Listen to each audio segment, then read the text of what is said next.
We are live. Welcome, everybody, to another session of the Betrayal of Light. It's Friday night. We are excited to get going, and we are missing one of our largest characters. Dora. Not quite sure where Dorak Calling him is. fat or something? No, I'm saying he's tall. Excuse me. But, yeah, we are back with another week session of this. We have last week. Does anybody want to give a recap on what happened, or would we enjoy having the DM do it? Hold on. Here's a recap. My recap. notes. Let me see if I have enough notes to give a recap. I think Tube should give the recap. Here's my recap. I'm laying down. I'm knocked unconscious. Everything went dark, and that's about it. And we are now on session 14 of the Betrayal of Light. So, since anybody want to give the recap, or should I go ahead and do it myself? Yeah. I do not have enough proper notes for me to give an accurate recap. I have 3 lines. That's fine. I have no notes. Imagine that. All right. I'll try. Okay. You got this, Phalor. Okay. So we picked up last session in the middle of combat, and I was asleep immediately after starting combat. So I was like, "Whoa, that was a crazy dream! Oh no, it's real! We're actually in combat, right?" So we're in combat, and Tubi's acting kind of weird. He's acting like a wolf. I guess he was a wolf. I'm not sure how druids work. Anyways, he got frozen as a wolf, kind of? And he was like frozen for the rest of the session. Petrified, maybe? And so we're like panicking, like, oh no, what are you, Tube? Let's just put him on a backpack and just like slap him on Durok's back. That'll be fine. We go to Limwood, we pick up our cloak. We pick up some cloaks, and then we started on our way to the other place, Seabreeze Haven, I think, and we started matchmaking for Talion, and we had like this whole like dating show, and it was like great. And then we got onto a ship, I think. Yeah. Episode of The Bachelor. Yeah. Before the ship. Indeed. Well, a couple things that were there. Yes, you absolutely tried to play matchmaker with Talion and the Dockmaster at Seabreeze Haven.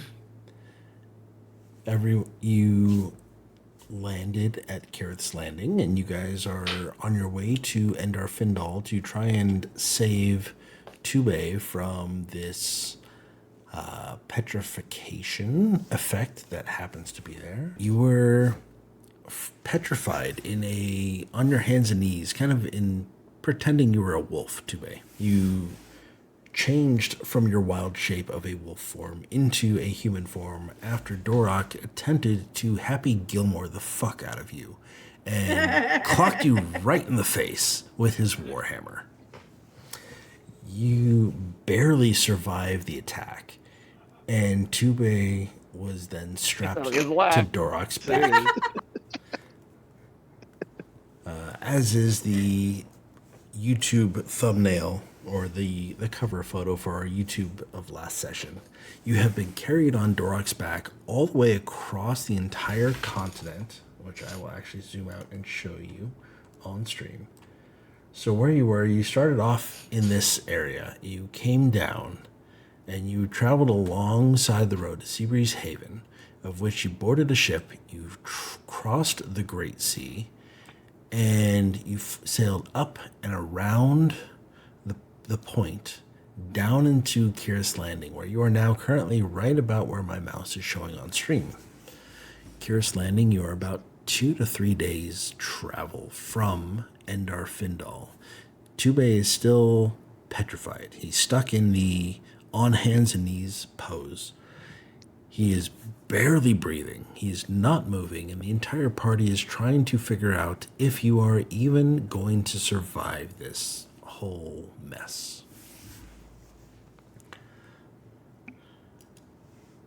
Now, during the course of that travel, you dealt with an elf that you had found that had blackened veins and a puncture wound near the side of his neck. Tube has purplish veins around a similar puncture wound, but it's slightly different. You're not quite sure why, but it's not exactly the same. Talion seemed to have been flirted with by the dockmaster at Seabreeze Haven. I guess I would say bashful. The bashful dockmaster. Dorok tried to play matchmaker and seemed to be slightly mistaken? Question mark. Talion realized that he is missing something very important to him, a gift from his mother. And you are now landed in... Angry magic. You cast angry magic at Dorok and pulled a dagger and put it to his throat.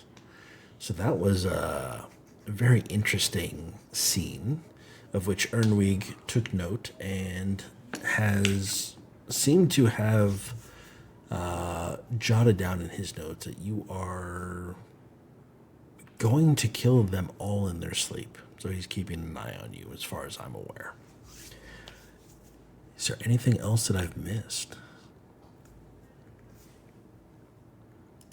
No. I think you got it all. Okay. That's everything. Well, I'm glad to hear it. So, you guys have all ended in Kirith Landing. You went to the general store where Dorok decided he wanted to try and sell the scimitars that you picked up, and found out that they're not very well made. They broke on the trial of you attempting to attack a metal training dummy, of which they have decided they were not going to purchase any of them, even for for scrap metal. And with that, everybody met again at the Split Oar, the tavern and the inn in Endar Findal, where you guys can either set out towards Endar Findal, or you can travel around or explore the city a little bit more. Oh, go ahead. So like we all just regathered up after Dorok went to sell the scimitars, right? Yes, you all gathered up back at the Split Oar, which is a tavern. Should we try to find a cleric in this town before we leave Kirith Landing? I don't think there's gonna be a cleric here, guys.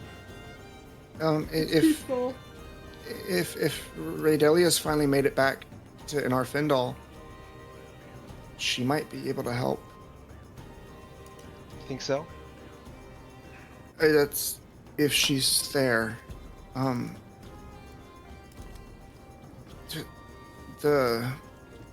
Tassara said that she would like to see her again, and hopefully she's made her way there, seeing as she's an elf. We should try to get to... I say we just go to the city. Yeah, I agree. 2B can't stay like this for long. He is stable. He's not getting worse, from what I can tell. If anything, he's breathing more. What are you saying? That we have time? No, not necessarily, but I don't think we need to rush and get hurt. Oh, I agree. I'm sure 2B wouldn't like it if we got hurt trying to help him. Yeah, we definitely did it first, but after a few days on the sea, I definitely think that it's not as bad. I'm just worried about how hungry he might be. He can't exactly eat. Soup I've been feeding him isn't going down. I didn't think about that. I think we should hurry back to town and help 2A. What do you think, Dorok? Good talk.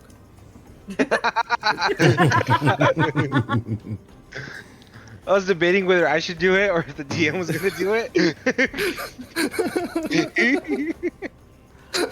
I was gonna say something, but I'm Good talk. I mean, you can roast your but- friend better than I can roast him, so. I guess that's true. Oh yeah, I agree.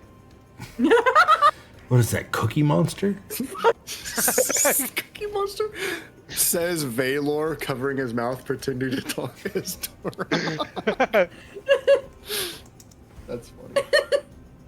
Just try not to talk too much. For like He approximately yelled too 4 much hours. last time he raged. Oh, that's right off the There's bat. add one. Right off the bat, yep. That wasn't even that funny. Like, we were chuckling between each other. I mean, it's funny enough. There's another one. Do you think it's all that angry magic you were trying to do? Yeah, maybe. Okay, so So what Dark is of the the Sword plan? Let's just get back on the road. I think it best we just continue on. I did lie to the dockmaster and said we were just headed here for a doctor of sorts. Well, you weren't entirely lying. No, but I still don't like it. Like what, lying? Yeah. It just, Well, I mean, we're not doing it out of malice. We're doing it to help our friend. yeah, I don't know why I felt the need to hide that we were going to Endar Findal.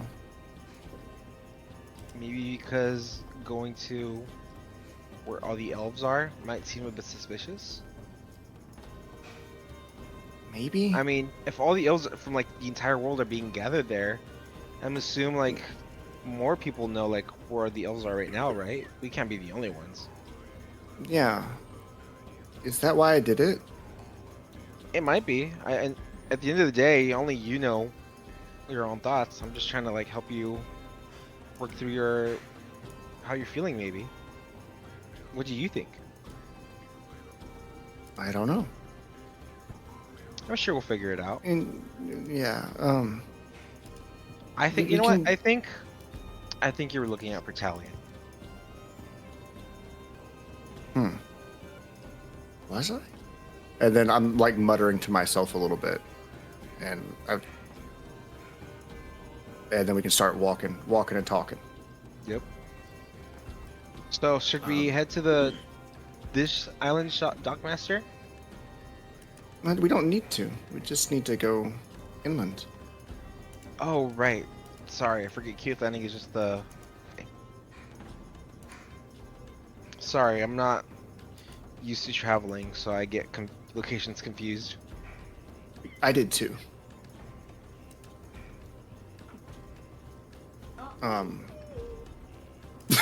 Not like me. Hearing that in the distance is pretty funny. What about you guys? Have you guys you guys travel a lot? I traveled all the time.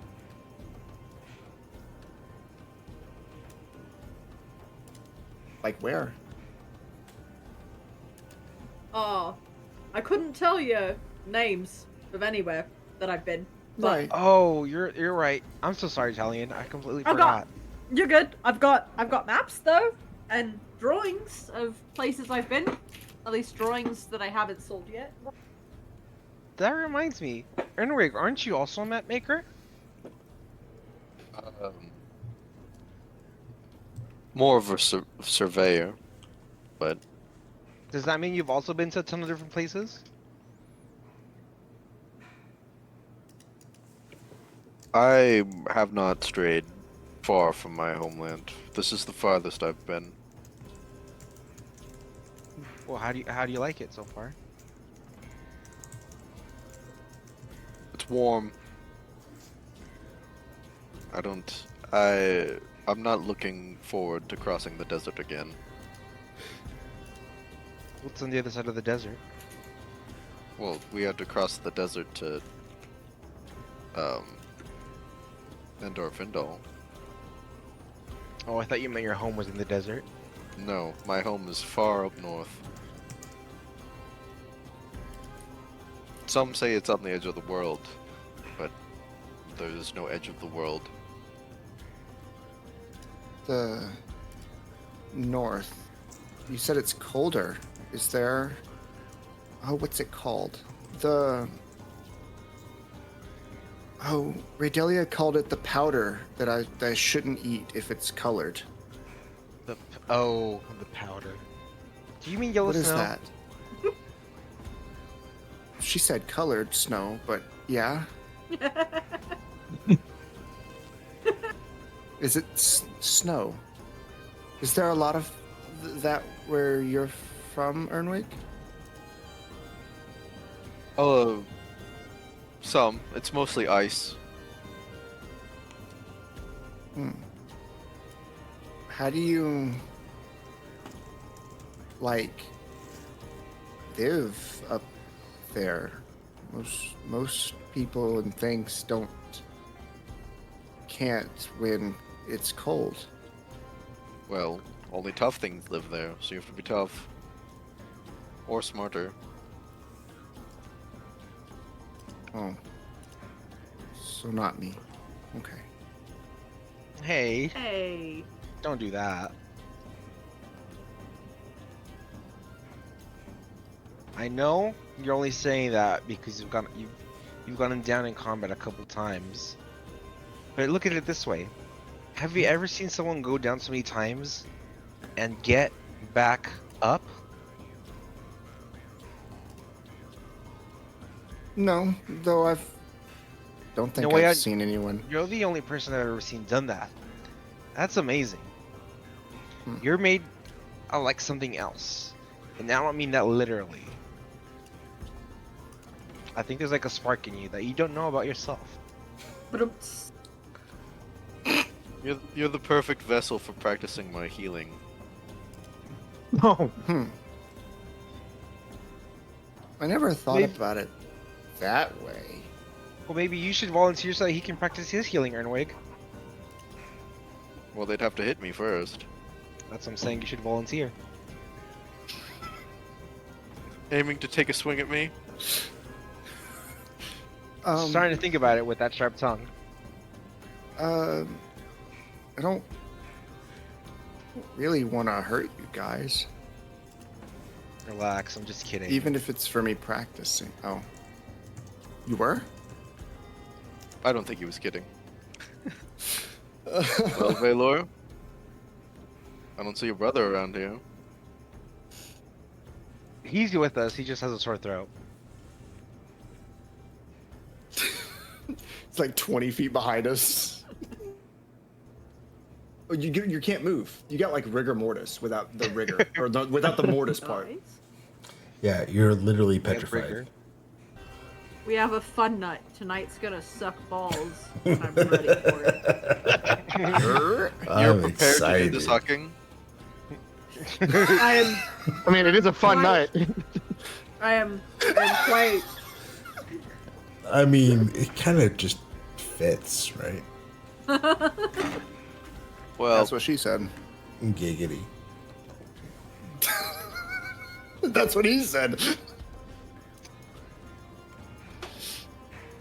we should probably get to Endar Findal before Dorok drops Tube and he shatters into a million pieces.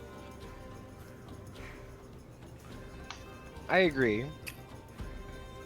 Yeah. I'll start fucking at disadvantage. Wow. Oh lord. It has. It begun. starts. With a 4 is crazy. Oy vey. So, what is the plan? Are you guys trying to get to Endar Findal quickly? Are you trying to Yes. take your time? We're walking and talking at a normal pace, I would think. I as a player, I don't think we need to rush anymore. Right before Dorok went into the shop, Oh, hey, my camera froze again with me mid-chew. That's gorgeous. Wonderful. Okay. I just saw it. For a split second. Okay. So I'm going to say it takes you guys a good 2 days or so to get to Endar Findal. You guys are walking and talking at a normal pace. Is there anything anybody wants to do on your travels there? Tube is still petrified, has not woken up, has not spoken, has not moved. He is currently being carried on Dorok's back, tied back to back with Dorok. If anyone has watched the YouTube video, it is the same. It is the YouTube thumbnail is as close as I could get to actually having Dorok on his hands and knees in that same position, strapped to Dorok's back. Dorok strapped to Dorok's back? I have, Two- I two here, days here, strapped to Dorok's back. mine's, I have, hold on. I have the position that he was Assumed. strapped in. That he has assumed. I have the assumed position. Hold Oh on, hold boy, I'm anxious to see this now. on, hold on. There you go. Okay.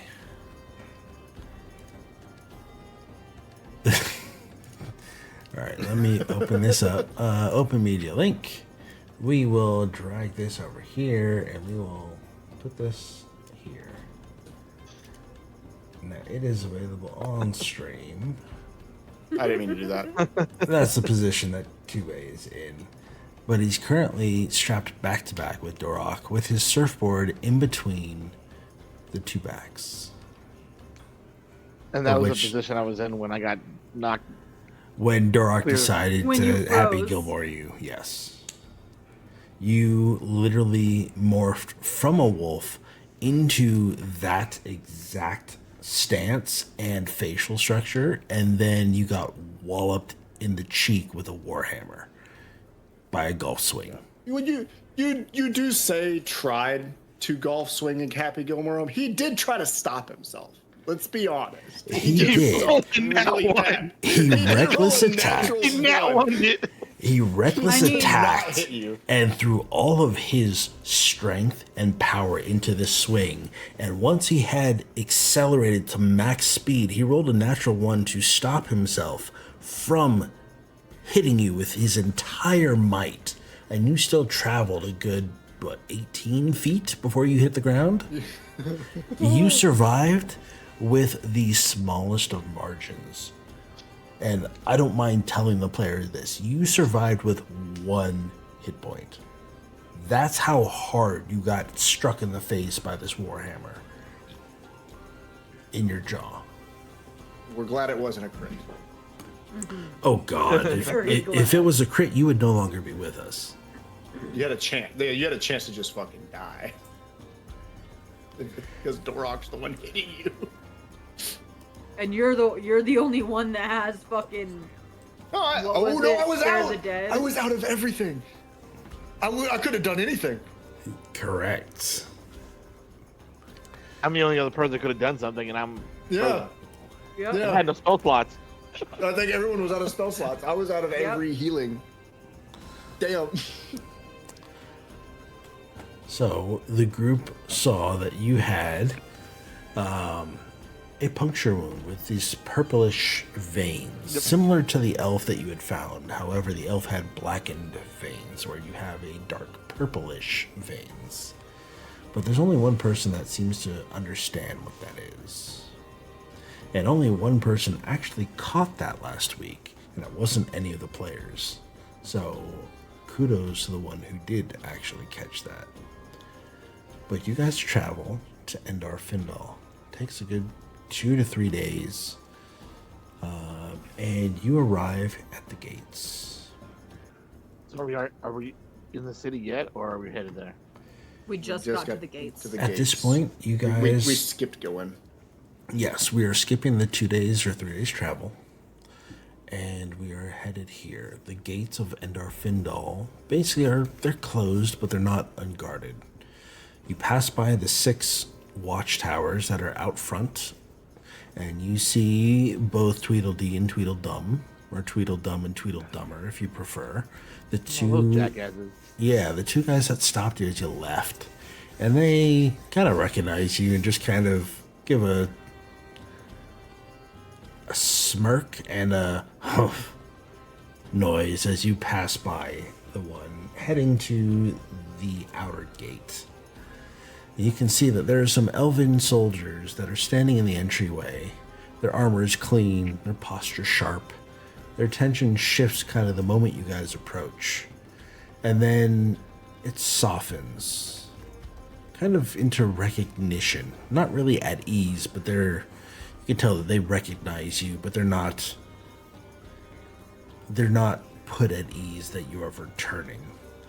One of them steps forward, already signaling to the others.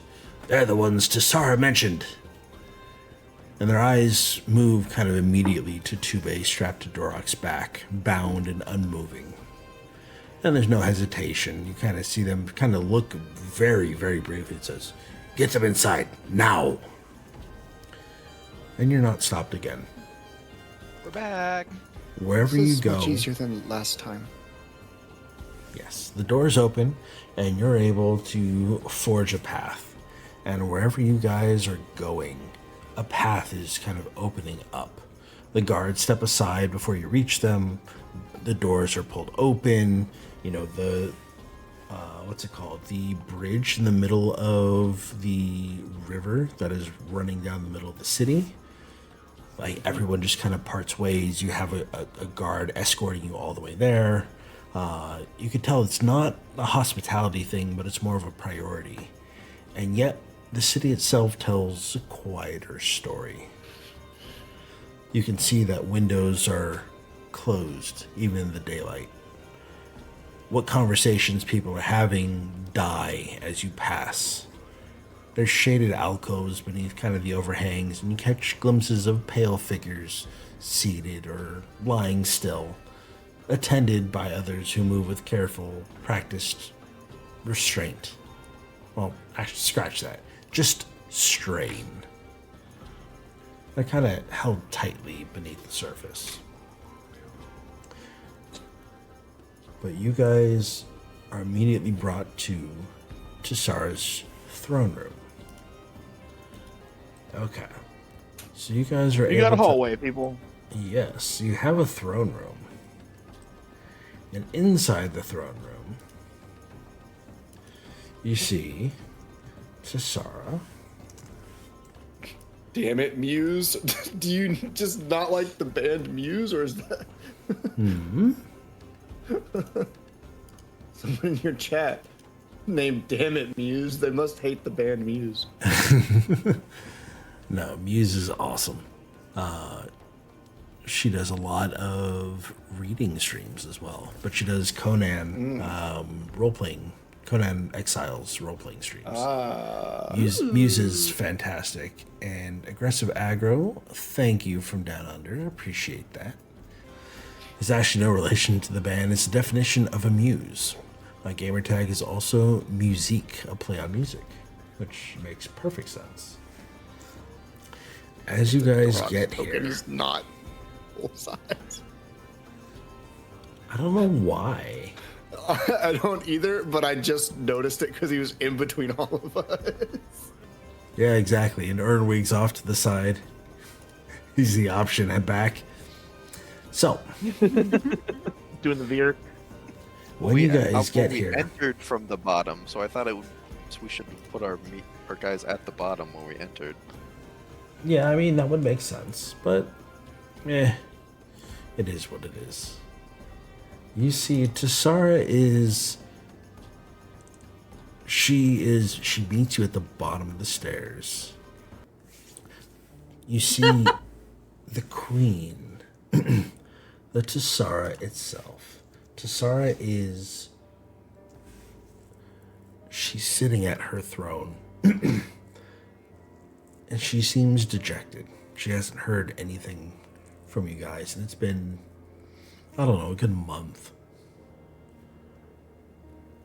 And as you step through the door, she is elated to see you You hear her gasp, and she hurries down the stairs to meet you at the bottom of the stairs. You've returned. Were you able to obtain the orinthal? Yeah, we got it. We don't know how it works though. And you see We just that, leave that to you though. and she says, "That's wonder." And you can see she's focusing on what's strapped to Dorok's back. Is he all right? Oh, we were wondering if we could get some medical attention for our friend. He's been petrified. Heal us! Come in, hurry!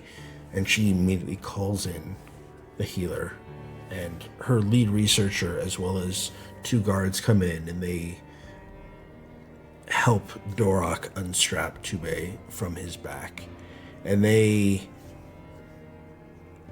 struggle to lift him and carry Tube out. You see Tube is carried out in this direction. I want to go. I want to follow. You want to follow him? Yeah, I want to follow. I want to see how they treat him, what they do. Okay. Well, then you are going to follow him. And you're going to follow out the door? You can come back to my scene later. Okay. Yeah, I want to follow. Okay. So you follow him out the door. Everyone else staying? Yeah. Yeah. Okay. Yes. What? Tell me, what happened? Well, we made it there, and we found out that there was a cave underneath the lake, and that's where the crystal was. We were able to get a piece of the crystal. Then, on our way leaving the city, we think someone may have caught wind that someone in our party was an elf, and so they were attacking us, I think, for some sort of bounty. And during one of the skirmishes, our friend Tube got paralyzed or petrified by an enemy. Petrified, you say? Who would do such a thing? I don't understand the violent nature of some people out there. I'm pretty sure the ones that attacked us, that paralyzed him, or petrified him, or what have you, I'm pretty sure they were after the crystal. Because we had encountered their type, their people, when we were under the lake, when we received the crystal initially. So I'm sure they were after the crystal. However, the first time we were attacked, they were after me.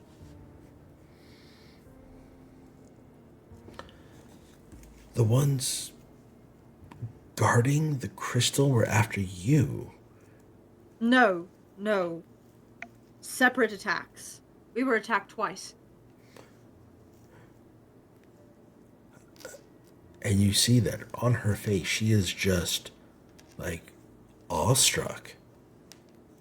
That not only were you attacked, but you were attacked more than once. Mm. I don't understand.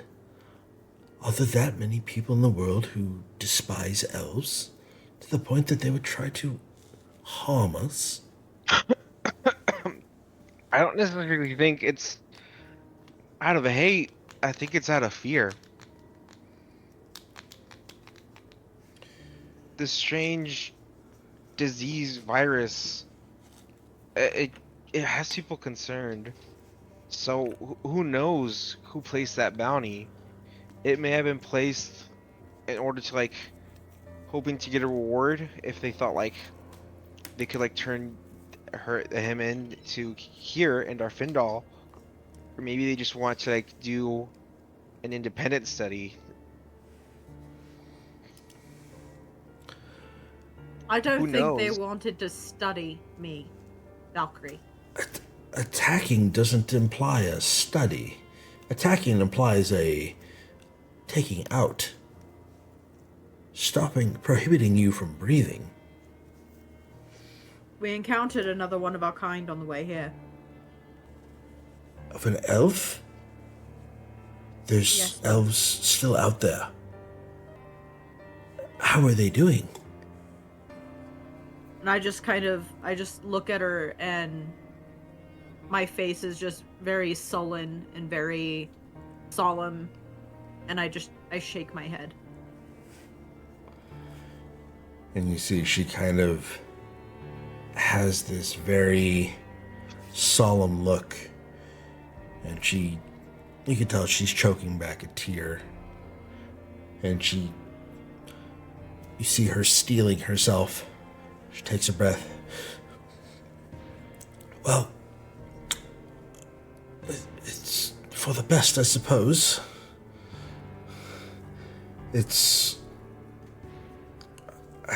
I'm at a loss as for what to do. All we can hope for is that the orinthal shard will allow us to determine what has happened so that we can attempt to fix ourselves. Can I ask what exactly the orinthal shard does? I'm not quite sure. I know that our medics use it for diagnosis. I'm not sure what they need to do with it, but if you go and speak with my lead researcher, I'm sure she can provide you an explanation. Was that somewhere down this hallway where Noean left with 2A? Yes, the lead researcher is the one who showed up with a couple guards to take Tube away, and Noean followed them. Is there any way I can go rendezvous with them? Yes. Guard, please escort this halfling to our research facility so he can meet up with his friends and the rest of the petrified one. And you will see that they will, say, right this way, sir. Please join us. And you will head off in this direction. Ooh, they called me sir. Yes, they did. Did you hear that, Dorog? They called me a sir!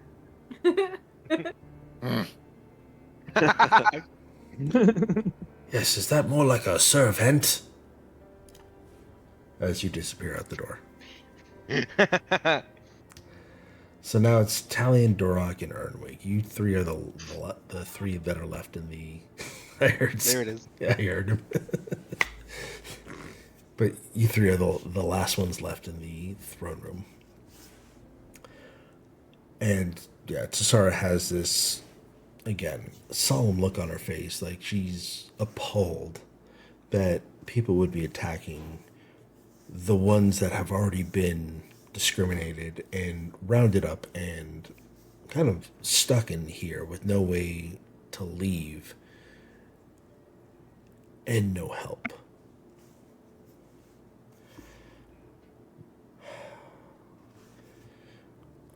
I don't know why people hate us, but it's a struggle we need to bear. We need to prove them wrong, and we need to uphold our proud heritage.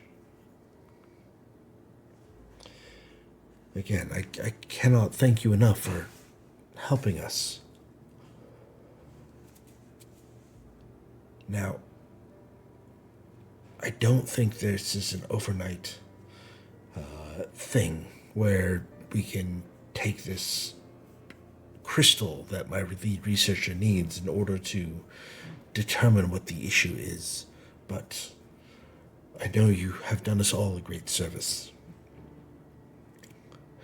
Now, I haven't forgot what all of you asked for, and I do plan on making good with my promises to you.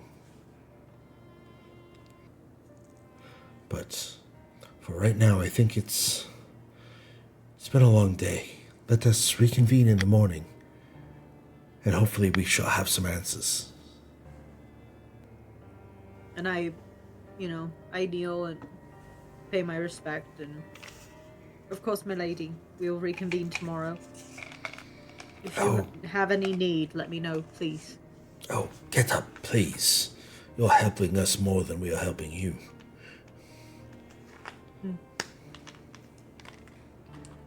Do you want the shard? Yes. Although my researchers would need it more than I do. I see. Presumably. I'm assuming it's still there.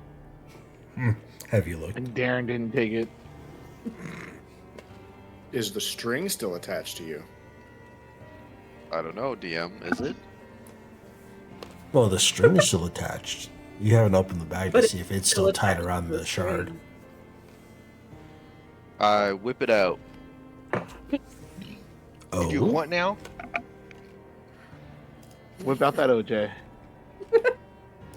Oh my. Oh my. So yes, you open the bag of holding, and you pull up the rope, and it is, in fact, still tied around the shard. Thank you, Grimbeard. You came in at a fantastic time, Grimbeard. Welcome to the session. Oh, welcome in. So Earnwig pulls out the shard of orinthal and hands it over to a guard, who then disappears down in the same direction that Tube, Noeon, and Valor, the lead researcher, and the rest of the guards have followed out to the west side of the throne room. Well, is there anything else that you all need? Or shall we all get hopefully a good night's rest, and tomorrow we shall see if progress has been made on figuring out what has happened to us elves. There's nothing I have need for the rest of the evening, other than rest. And perhaps a conversation with one of the healers. I don't need anything. Okay. And Dorok is probably going to say the same. I'm just going to Perhaps assume a that. nice spear for my sore throat. The fuck was that? A spear Dorok. for your sore throat? No, A a beer. Ear. Beer. I heard a spear. A nice beer. Nice beer. I got you now. I'm trying, okay? Well, yeah, he wants that's to okay. replace he wants to replace the trident he lost, so he needs to like stab himself in the throat. It's okay. Oh, I mean, maybe I I thought- should get Dork a trident. I mean, I thought he was doing the whole Shaolin monk thing where you're trying to, train your skin to be, as strong as iron. Impervious. Exactly. Does right? he need to train? I don't know. Dude flexed last time we were in combat and shirked off like 3 attacks. Yeah, I know. Like, what do you mean? He was it Major Armstrong from Full Metal Alchemist? Yep. Pristine male specimen. So yes, so you are all going to retire for the night. In the meantime, Tube is being carried from the throne room by 4 elven guards following behind the lead researcher. Noeon is traveling a little bit behind them, and Valor is currently being escorted way back, a couple minutes behind. Yeah, I'm following them to wherever they end up taking Tube. I want to see what they do. Okay. Tube, you don't realize this, but I'm going to narrate to you as if you are awake. Just because Valor and Noeon, you're all going to notice the same thing. So I'm just going to tell everybody. You're brought to the healer's chamber without delay. Right? The chamber it seems to be prepared as if your arrival was expected hours ago. Tables are cleared, the tools are laid out, and, They're deliberately ordered. Vials rest uncorked, their contents measured but not yet used, right? The ceiling is high, it's blackened by centuries of smoke. An old chain hoist still hanging, above. It's now used to suspend lanterns, crystalline prisms, stuff like that. Again, this is a dwarvish city that has been kind of retrofitted in order to fit the elvish medical facility. The floor is polished stone, sloped slightly towards a narrow drainage channels cut into the edges. There's a central stone examination slab that sits kind of on top of what looks to be a normal anvil rest. And it's wide enough for large bodies like 2 bays, and it's reinforced with metal bands etched with both dwarven runes and elven sigils. In the middle of the room, right next to the table, there's an elven healer that is standing there at the center of it all. And the elven healer turns to you as you enter. Now, Valor, you see their eyes, and they look at you briefly and then immediately turn to Tubei. And you just hear, "Set him down." The words are calm, direct, and absolute. You can see that there's a faint circular ward inscribed into the floor around the slab, not unlike the other medical facility that you all were examined in the first time that you showed up here. There's hanging curtains that are stitched with runes as well that can be drawn and remain open for this procedure because it's not private. It's more of a, we need to see what the fuck is going on with these people, right? Like, this has to happen now. We need to figure this out. The healer looks immediately at Tubei's chest, his throat, his neck, and he immediately finds the wound. Takes less than 15 seconds for him to understand what seems to be going on. Tubei is lowered to the table, but the healer is reading. He's measuring, he's understanding as much as he can about Tubei and about these blackened or purplish veins. He got hit. I'm just gonna start speaking up as I get a little closer. He got hit with a dart of some kind, and that's on his neck. There's some bumps there, and then he went. What did they say? He started attacking us, and then he froze, and he hasn't moved since. He wasn't breathing, and then now he is breathing, and then those bumps showed up, and I'm kind of just rambling it on and out, and it's not the proper way a doctor or healer would explain symptoms. You say a dart? A dart pierced his skin. Something hit him. It was from these women. They chased us, and they shot things out of these little tubes, and it hit him in the neck. Blowpipe. Like a blowgun. Yes, about That's what they said. yay long, this thick, shot by blowing into a tube, yes? Oh, this is bad. And Valor, as you have come in, you see, the questions being asked, and you answer as you did.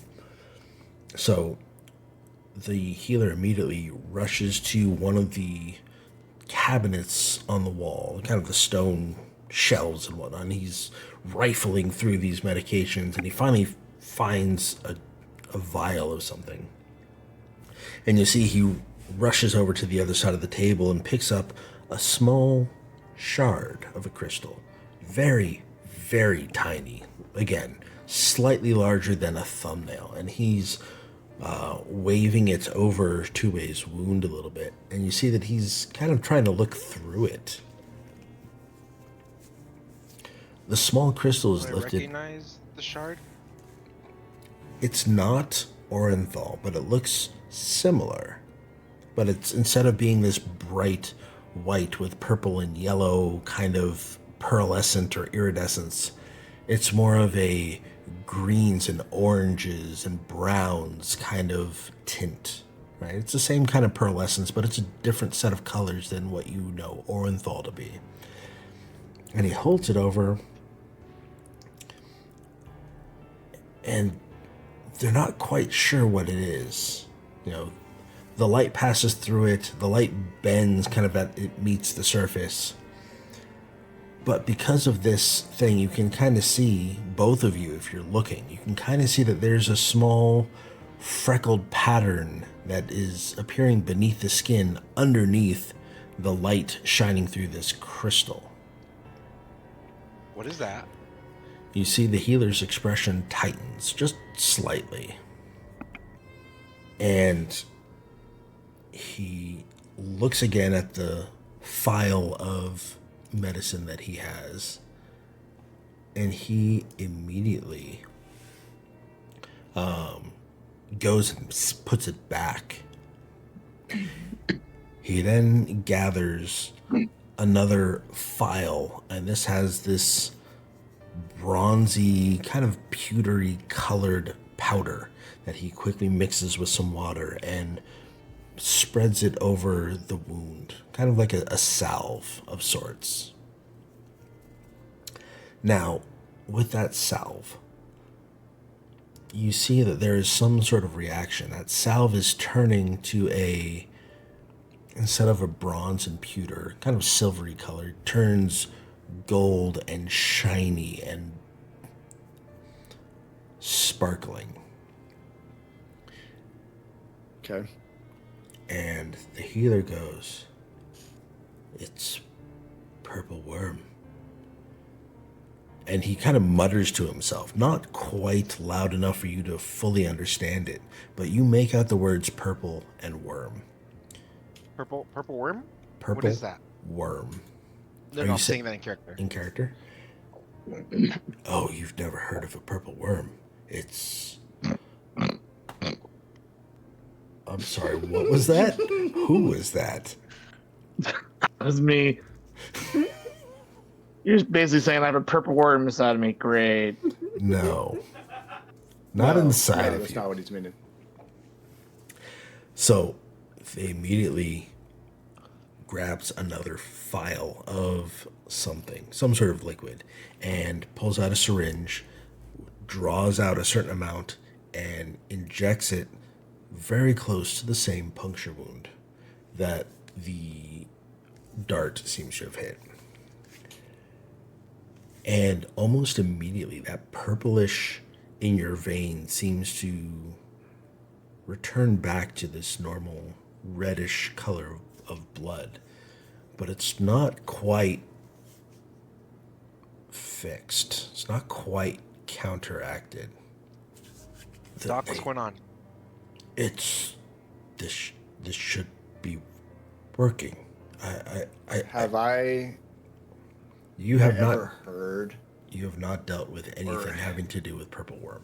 It is not something I didn't common think so. in your area of the world. Yeah. I know you as a player know what purple worm venom is, but your character has not dealt with it. So the healer Double checking. You see, the healer is not quite panicking, but he's not. Something is not right here. He expected this to work. I used my new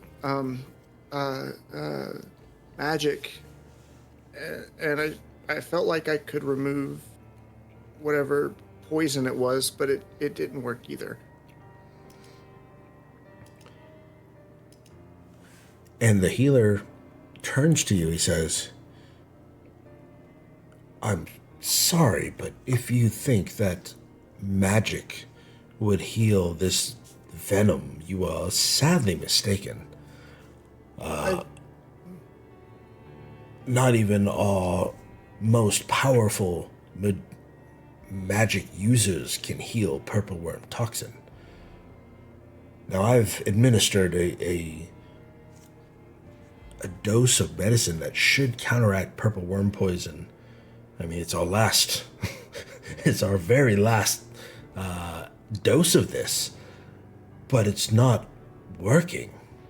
Purple worm poison is very particular, and we have an almost perfect cure, but this isn't normal purple worm poison.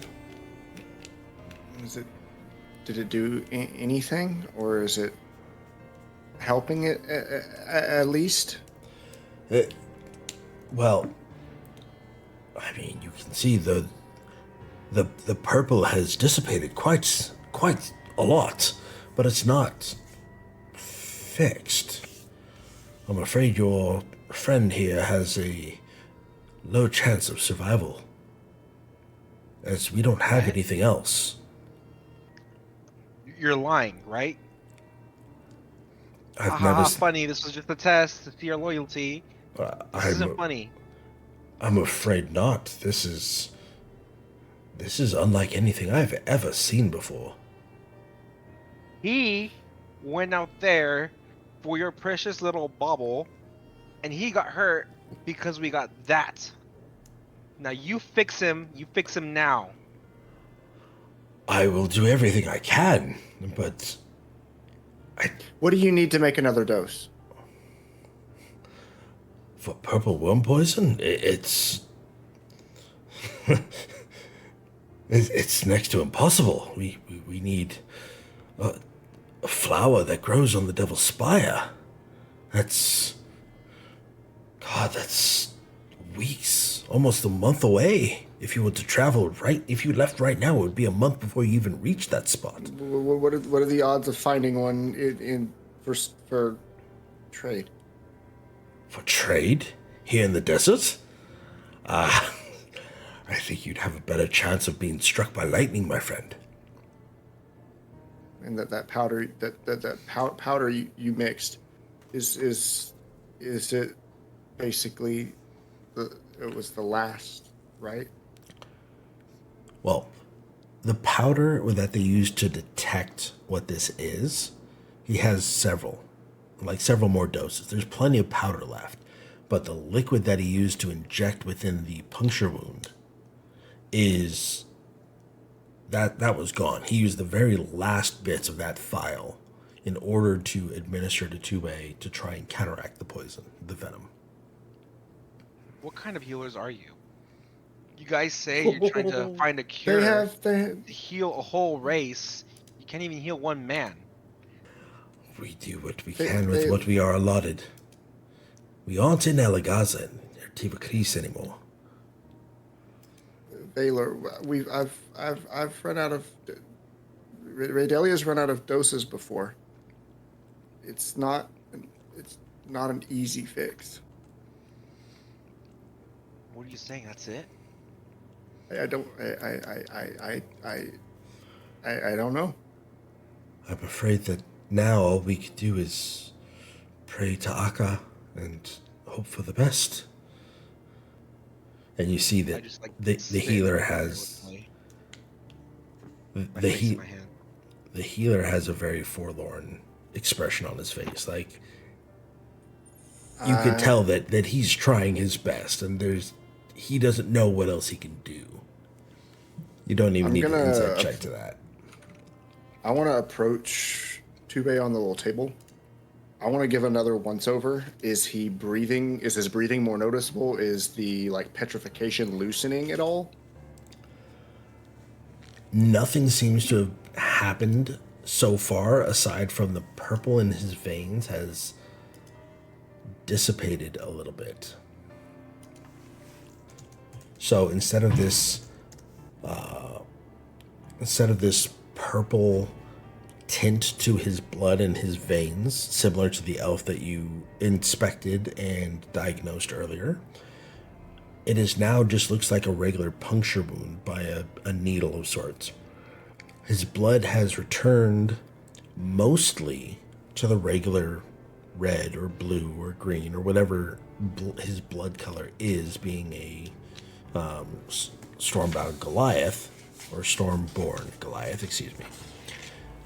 But it's not It's not 100%. There's still a tinge of purple. It doesn't look normal, but it doesn't look anywhere near as bad as it did before. If you were to guess, it was like 80 or 90% dissipated, but it's not gone. Does that make sense? Yeah. Now, the healer he's still examining Tube. Doesn't look very happy about it. Mm-hmm. But you see he's leaning close and he's studying Tube's face. He reaches down and opens one of Tube's eyes by using his thumb and pulling the eyelid up. And he's just staring at Tube's eye for a second. Now he says he is holding it back, it seems. To no one in particular. He just kind of says it out loud. Huh? What?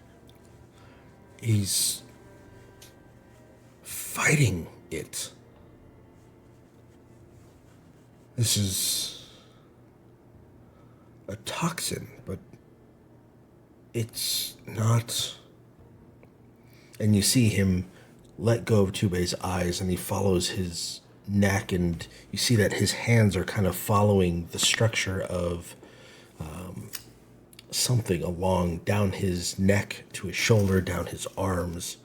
He says, something is delaying it. On that note, how long does someone normally have?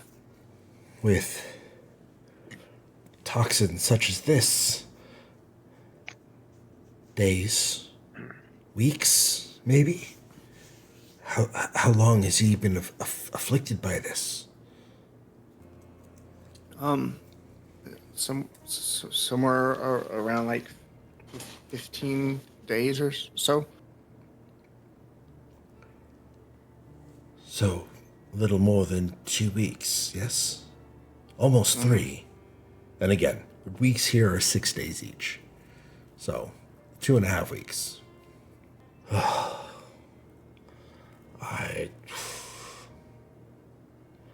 And you see that he's processing and calculating his next words very carefully. Well, I don't want to give you unnecessary hope. However, if he's lasted this long and isn't perished by now, he may have a shot of surviving this. But he doesn't mention exactly how long it takes for a purple worm toxin to actually do somebody in. Right. Well, unfortunately, there's nothing else that we can do tonight. I will keep an eye on him personally for the next 12 to 24 hours and see if his condition lessens or gets more severe. You have my word, I will not sleep until this has been resolved one way or the other. Okay. Noeon kind of wordlessly takes a second or two longer to examine the purple veins that receded a little bit, and then he's gonna turn around with Valor and go and exit the room. Okay. I want to see what happened to the orinthal, though. Okay, the orinthal has been taken somewhere else. Orinthal shard did not show up here. Damn. Did the rest of our group go back to our home, or what? I believe so. Mm-hmm.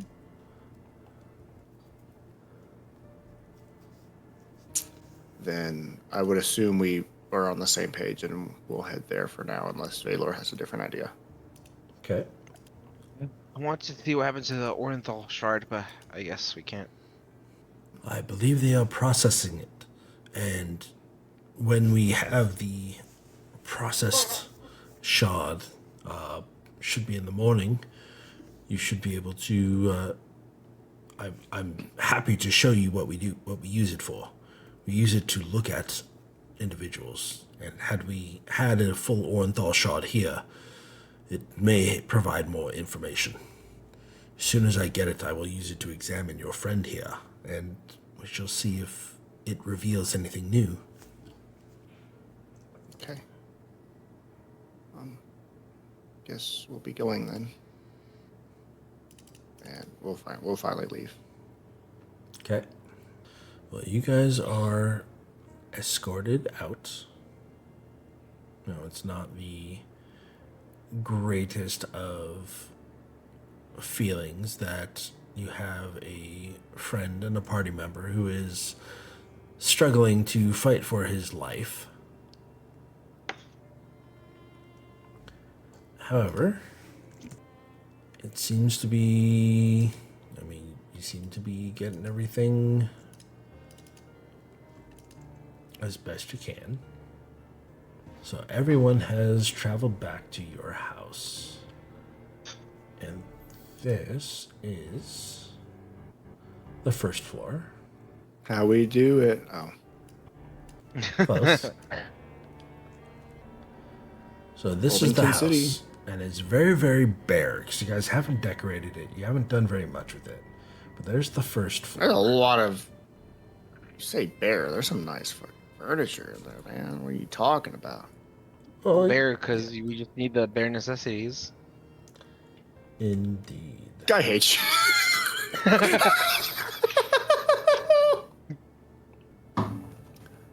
So, bare necessities, the simple bare necessities. Just The hear camping Dora trip I took coming. my son. The You hear Dora camping trip I coming took my this son long. to last week had Jungle Book theme Yep. camps. Oh yeah. Yep. Now let me share for you the second floor. So, going through this, you'll notice that there is starting in the bottom left, there's an anvil and kind of a workshop, a furnace and whatnot, with a lockable door in the far bottom left, right here. You have kind of a large, just general use room. You have a long hallway just to the north of there with the kitchen and pantry in the top left. You have a dining hall with a table that has 12 chairs in case you ever need to host a party. In the top right seems to be a kind of a den, a large fireplace that has clear. And with that fireplace, there's a large sofa and some chairs. Beneath that I is assume where, this is where where Valor drank the piss water. The what? The moss water. Remember the first time you got drunk? No. Is this above board that you don't remember this, or do you not really remember the character? No, I remember, but it was just but generally I don't remember what happens when I'm drunk. So where Noeon is currently is a entryway. There are 2 large dwarven statues and 4 fire pits with a rug in the middle of the floor. And that's kind of like the foyer, the entry room, the mud room, if you will. And that is... 4. Yes. And I have to give a shout out to Daddy Mac F. So, Daddy Mac F actually built this map for us because he's an awesome human being. Here's the second floor. As you walk up the stairs in the middle of or just next to the den, you can see the den is actually 2 floors tall. Okay, so the den is 2 floors tall, and you have a small little library, kind of bookshelves up here on the balcony. Valor, I figured you might get some use out of that. You have a bedroom just to the lower part of the stairs where that has the bear rug in it. So it's the largest room. Not by much, but it is the largest room of the bunch. You have 2 rooms to the north. One has a bed in the corner, one has a bed in the middle of the room. There are some desks and some chairs and tables kind of sitting there. On the left-hand side, you have 3 rooms, and each of those rooms has their own private balcony. The balcony has barriers set up, kind of like on a cruise ship if you've ever been on one, where they are kind of floor-to-ceiling walls on the balcony. So therefore, you guys can kind of pick and choose which rooms you want. The hallway around the rooms is it's an L shape, and you have these 3 kind of statues built here.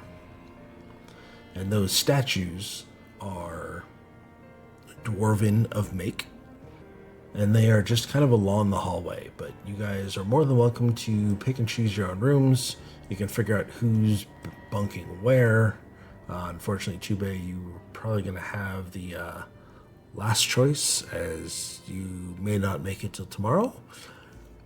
But as a party, you guys are finally checking out your new home for the foreseeable future. I call this room. This one's mine. All jokes aside, I'm guessing Dorog's gonna want the big room, so I'm probably gonna be here. Yeah, give Tube and Dorok the big purple beds. Probably the best bed. Mm-hmm.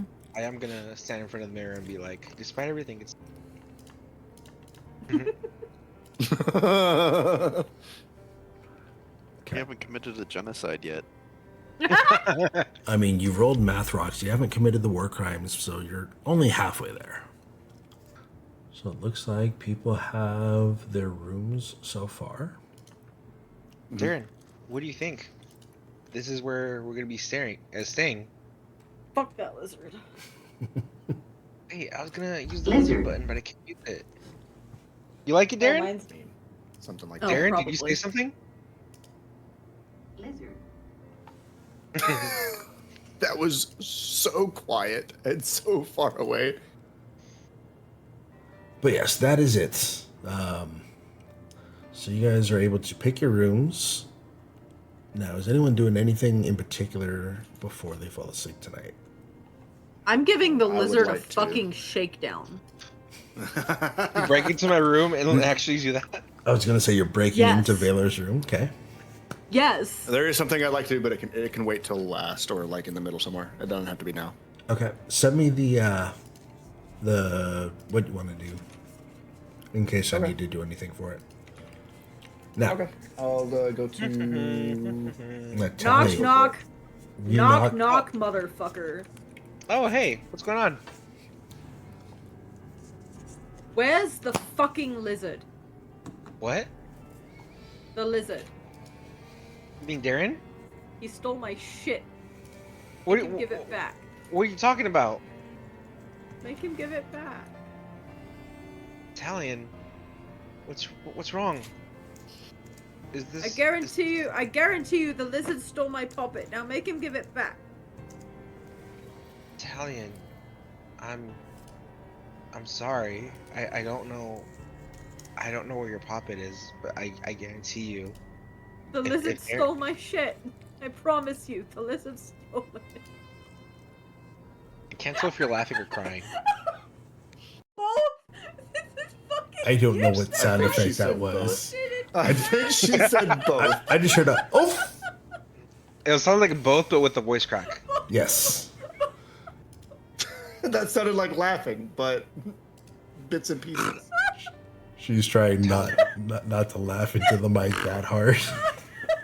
I promise you that we'll look for your puppet. But accusing each other like this isn't gonna help anybody. I'll ask. Darren, did you take the Pixie's got a puppet? leg cramp. Lizard. He said no. Uh-huh. Well, where do you think the puppet is if he had taken it? I don't know. He's probably got some kind of magical fucking bag or something. Shake him down. I want my Lizard. puppet. See? He just admitted it. You don't speak Darren. Well, neither do you. Now make him give it back. Oh, you take that back. Make him give it back. Italian and Slate, and I want to go to bed. I promise you we'll look for your puppet, okay? Yeah, whatever. Fine. The fucking lizard has it and you know it. Darren, if you knew about the poppet, would you help me look for it? Now, no. This time Darren doesn't respond. You hear this clamoring outside your window, Valor. And I wait, look out my window. and you see that there is a cart being pulled by some sort of quadruped, and it is flying down the street. And as it passes your window, you hear this in the background. Not that. I didn't hear anything. I just got a raid, and the timing was impeccable. Oh. Impeccable time! Okay, bro. Thank you very much for the raid. So, Valor, you open your window and you step up, or you look out your window and you see that this cart is driving down the road, and you just hear, as soon as it passes, you hear this. You idiots! You're talking to a lizard! Hey, how about you mind your own business? Lizard. How did you hear what we were saying from inside our room? The cart is just gone. Darren, you didn't take her poppet, did you? And again, you hear from outside, there's no cart this time, but it's as if he's right outside the window. You idiots! You're talking to a lizard! I look out the window. And you don't see anybody. Darren, did you hear that? I'm gonna look out the window as soon as I see that. And this time you hear it from right outside your door. You idiots! You're talking to a lizard! I run to my door. You whip open your door, you peek out in the hallway, looking in both directions. There's nobody there. Alright, well, maybe it's time to stop talking to the lizard, my dude. No, And the just DM shake has him down. definitely planned something. He's totally not trying to tell me something through subliminal messages. Something weird is afoot. I'm just kidding. Mixed messages. Mixed messages. And the only time the lizard doesn't answer with lizard is when he answers a question when he wants to say no. You hear that voice saying you're talking to a lizard. Think about I'm it, just guys. assuming this is like the DM's way of saying like literally saying you're talking to a lizard. Anyways, I go to bed. Okay. Is everyone else going to bed? I've been sleeping for 2 weeks. I know that you're still sleeping. There's no question about that. Now, is everyone else, aside from Noeon, is everyone else done for the evening? They're Well, winding down, now they're that doing we're- their night routines? Go ahead, Earnwig. Now that we're back into this in the city, do I feel as close as I did feel when the last time I was here? Yes, you still feel that same feeling where you can't quite get a direction, but you're close. It seems to be Then- coming from all around you at the same time. I go to sleep unbothered. Okay. Now, Noeon, you had sent me a DM with what you wanted to do tonight. Can you elaborate a little bit on that? Can you express what you're trying to do and how you're trying to do it, please? Yep. I'm going to, as things kind of calm down for the night, I was kind of quiet when we all came in and like chose our rooms and stuff. And I'm going to wait till proper dark and the night sky. And I'm going to get out on the balcony and just kind of kneel down in a similar way to Tube's been doing when he meditates in the morning or the afternoon. Because I don't exactly know what I'm doing. I've never done this before other than the one time on the balcony with Tube when we first got here. And I'm going to sit in silence for maybe about 5 minutes or so. Only really able to hear the city or the whatever sounds around me. I probably hear the cart and the guy scream once. They're talking to a lizard. Yeah, you all can kind of hear it at least once. And then about 5-10 minutes after that or so, in the silence, I'm going to start, I don't know if I'd call it praying, talking to what I think to be Akka. Aka? Edrin said I can just talk to you. I'm not exactly sure how to do that when you can't talk back. Never heard you talk back. I've never even seen you before, so I actually don't know if you're real or not real. But Tube does it too, so surely there's some truth to this. A lot has happened, and I know I haven't been consistent talking to you in the morning or at night like they both told me to try. And I haven't done the best at protecting my friends like I said I would. Friends, yeah. But I don't know what to do. Tube told me to relax and that things will just happen, but I can't just not do something. So, what do I do? Where do we need to go? I don't want Tube to meet an untimely end. I don't want him to become 20. What do I need to do? And the whole time, Noel's eyes are like squeezed shut. Now you sit there. Do you keep your eyes shut after you finish your discussion, your words?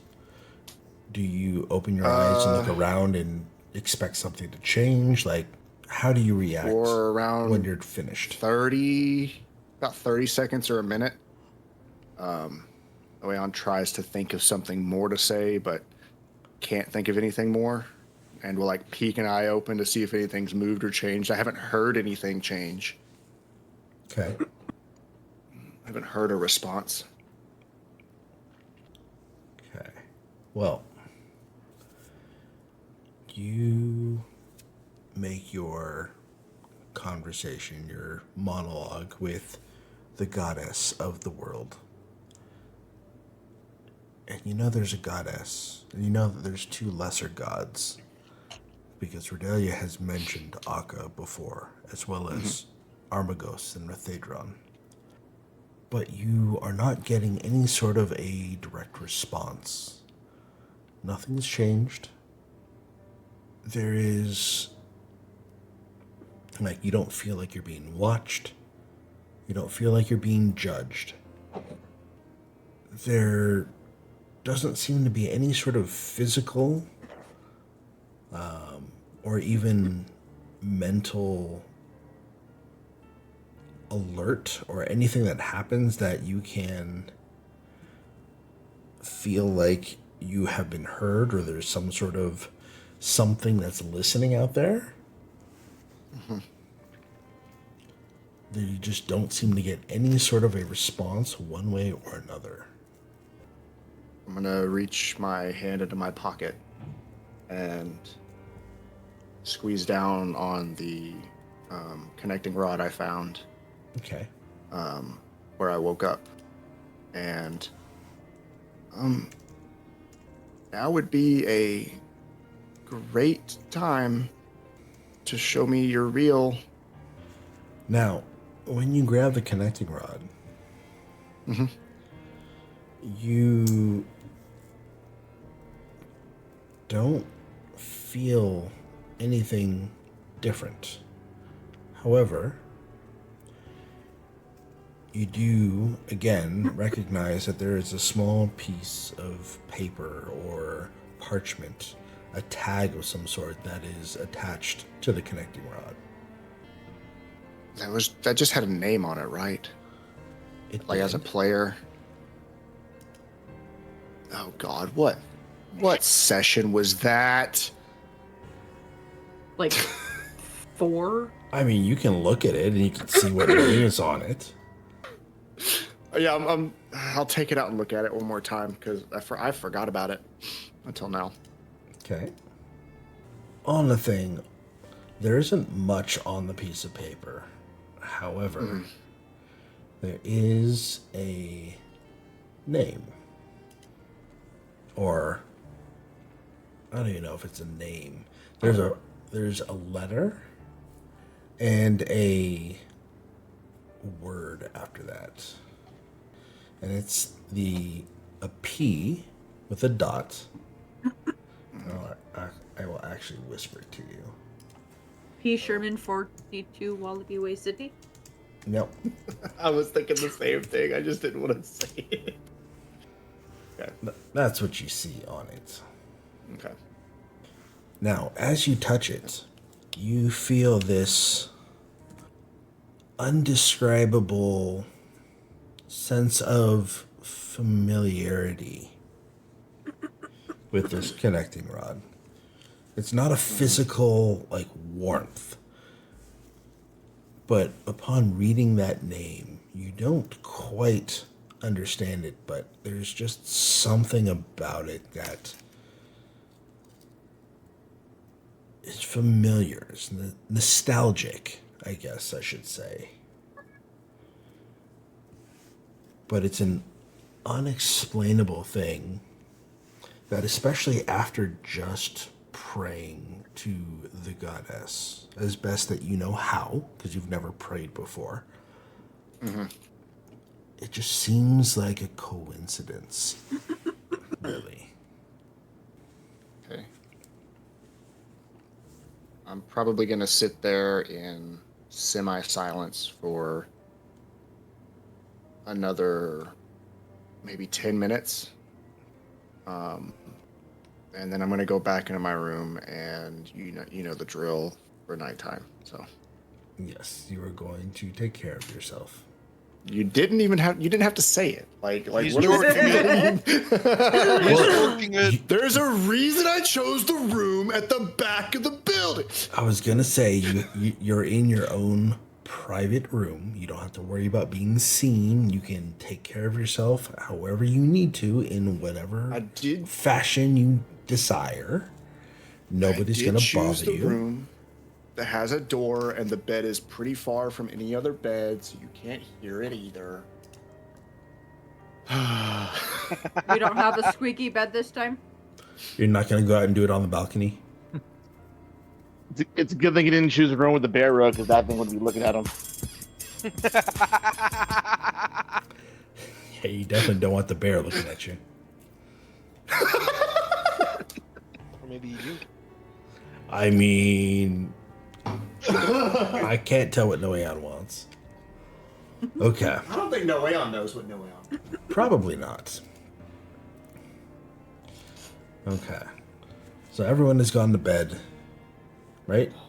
Did I miss anybody? It's even funnier because that's what it does sound like. But yeah. So you all fall asleep. Some fitful, some peaceful.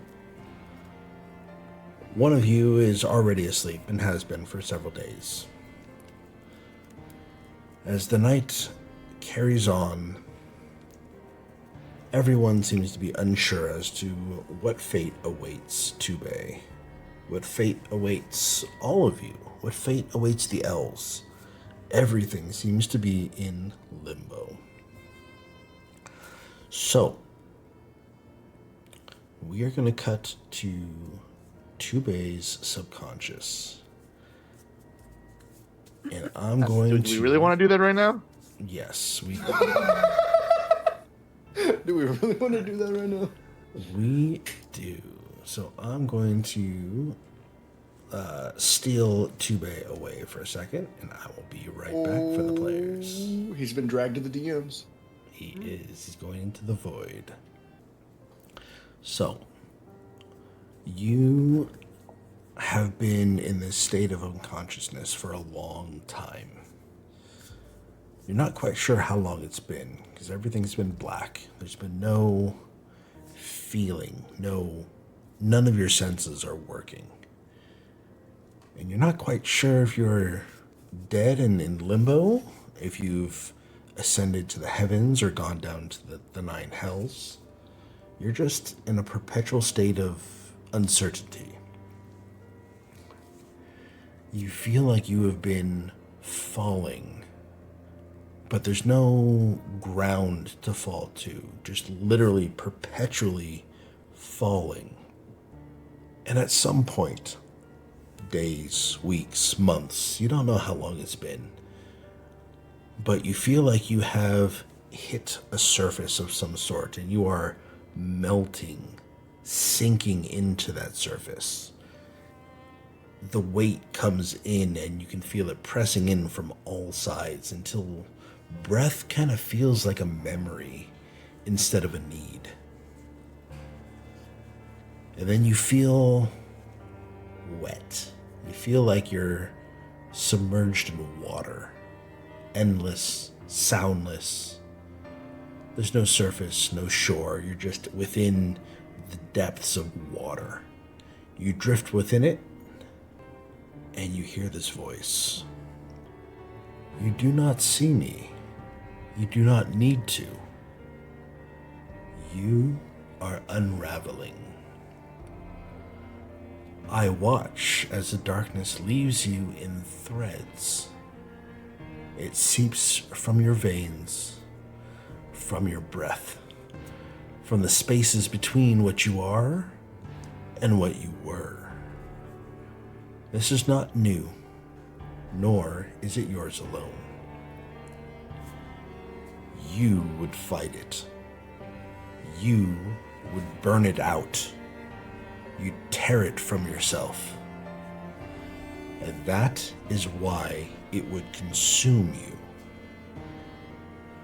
So I do not allow you to fight. I surround you. The current forms around your body, slow and unending. It does not resist the darkness. It does not chase it. It thins it. It stretches it. It carries it away in pieces too small to take hold. This is how you live. You feel what it costs you. Each pull of the current takes more than the poison. Strength leaves you. Breath leaves you. Pieces of yourself redrawn into the deep and do not return. This is the exchange. You endure because you yield. The more you struggle, the more you lose. The more you flow, the longer you remain. Above you, far beyond reach, light bends where it should not. It fractures. It breaks upon itself like a reflection that no longer remembers its shape. You are not meant to understand this one. You are meant to survive it. Meanwhile, in the game chat. You want to talk about meth? It's all because you showed us your crystal meth M&Ms. So how are we killing Darren? And now back to our regularly scheduled programming. The current tightens once more, holding what remains of you together. I do not lift you. I do not save you. I remain, and so do you. For now. Breathe. And as that word breathe is said, it resonates in your subconscious. And it gets louder and pulses, and you feel your entire body start to vibrate and shake with the harmonics of the word breathe as it's growing louder and reverberating off of invisible walls around you. Your body seems to be trying to absorb these reverberations. Your mind is echoing. It's becoming almost unbearable. And all at once, everything stops. it becomes extremely silent. And then that voice, it comes back, and you hear, breathe. And immediately you sit up, gasping, as if you've been, as if somebody's been performing CPR on you.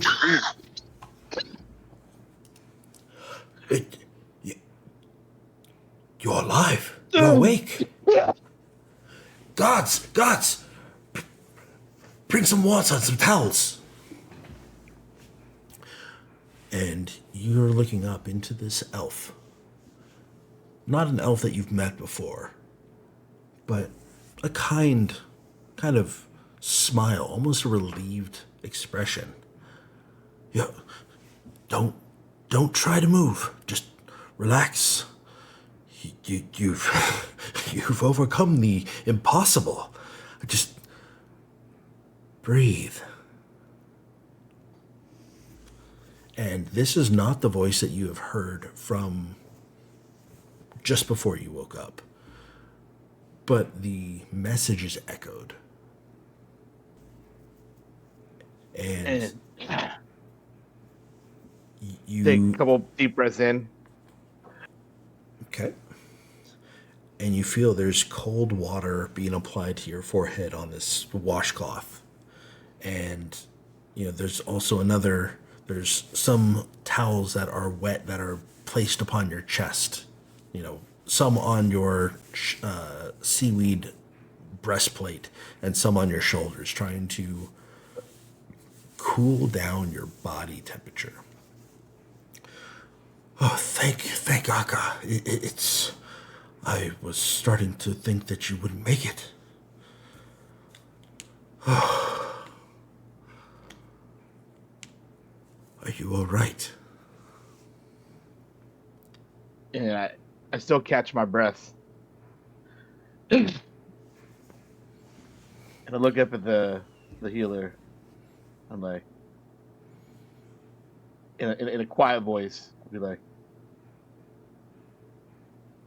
I think I'll be better if I could take a piss. Well, let's not rush anything, but feel free, sit up. And, she takes one of your arms, and her hand is much smaller than yours, and she puts another hand on your tricep, and she's trying to help you sit up.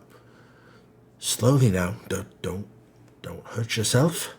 As she helps you sit up and stand up, and motions towards where the restroom is. And I assume the healer is still going to be, or the elf's still going to be near me. And I try not to lean all my weight on her. Mm-hmm. Is it her or him? It's a her. So I try not to lean on her, too much. Try to fight my own shit. But obviously, my legs are like a atrophied. It's atrophied. It's basically trying to learn how to walk for the first time. And I go to take a step, and I hit my knee on the ground.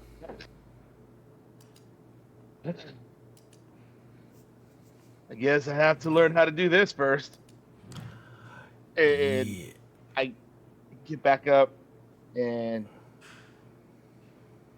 able to take my first step, and slowly, every time I take a step, I'm taking deep breaths in, like the waves kind of like are lapping away from the shore.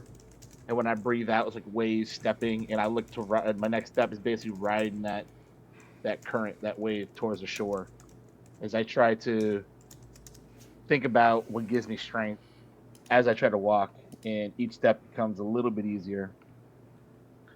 I'd be like, "Thank you kindly for helping me out here. I weigh a lot, so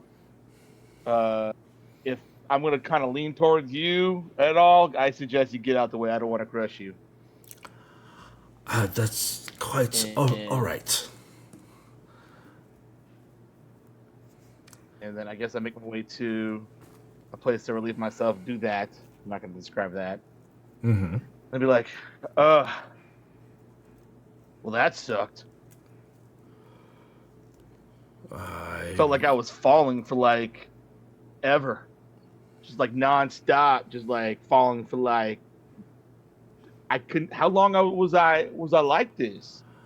According to your friends, you have been asleep or unconscious for almost 3 weeks now.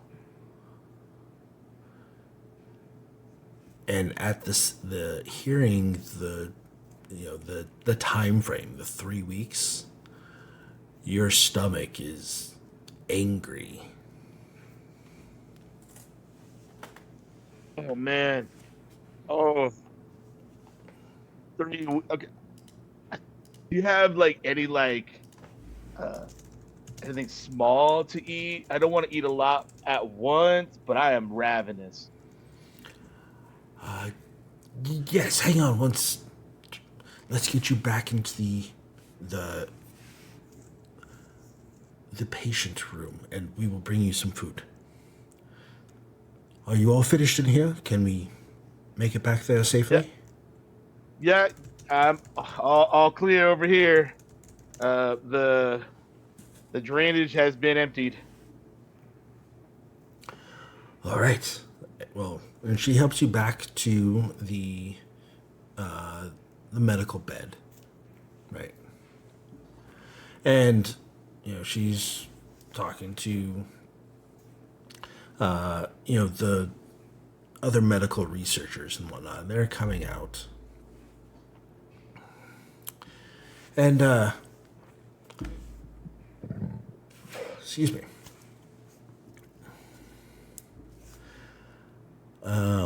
But yes, they eventually bring you some food. There is some sort of a bland bread that seems full of protein and fills you up, but without actually tasting like much.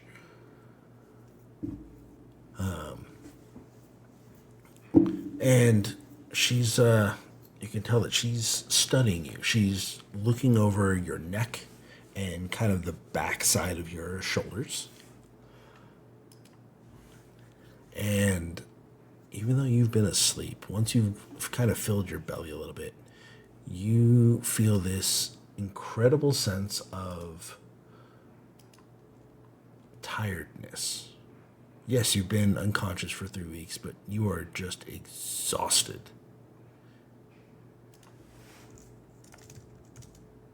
Oh man, it feels like I was swimming for like in the ocean during a hurricane for like nonstop. I was fighting that whole time, I guess. Where am I? You are an Endar Findal. Your friends have apparently carried you halfway across the planet. And hearing that I'm in Endar Findal, I immediately like something registers in my brain, and I look and I'm like, what? Where's the shard? Like I had a shard with me. The shard. That's why we were being attacked. These people attacked us for the orinthal shard. It's not what we think it is, guys. The shard. Oh, the orinthal shard. Yes, that was delivered to our lead researcher, and she is taking it down to be processed. We should be receiving it shortly.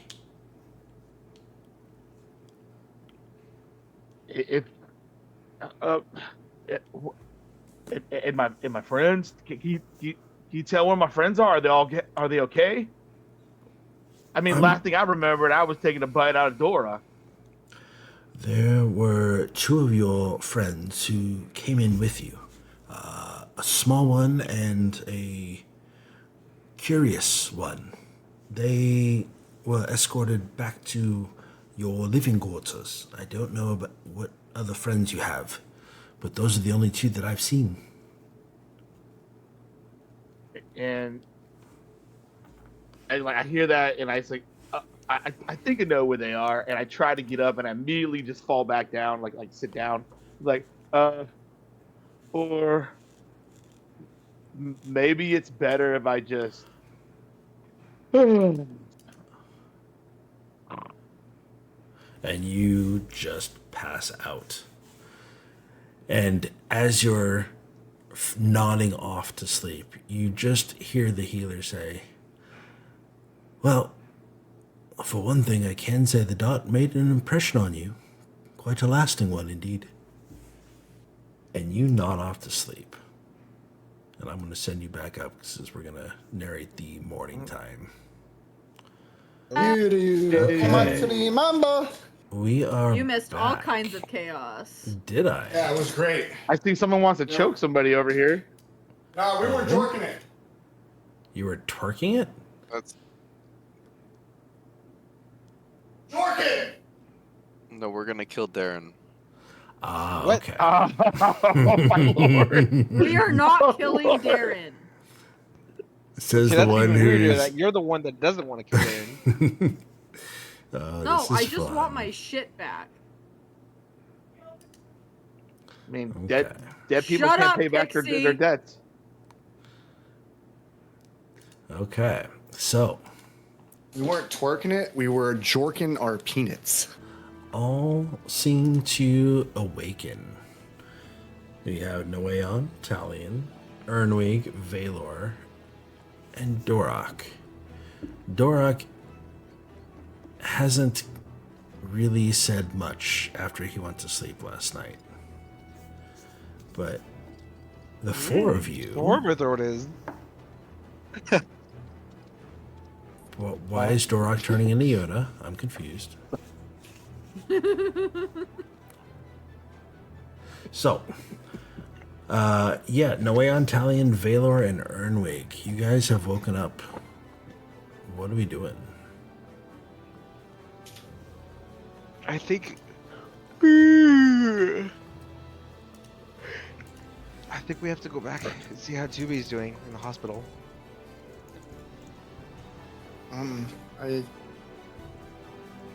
I'd like to see if anything changed with the medicine that he was given yesterday. I need to go do something. Did you say you just need to go do something? Yeah.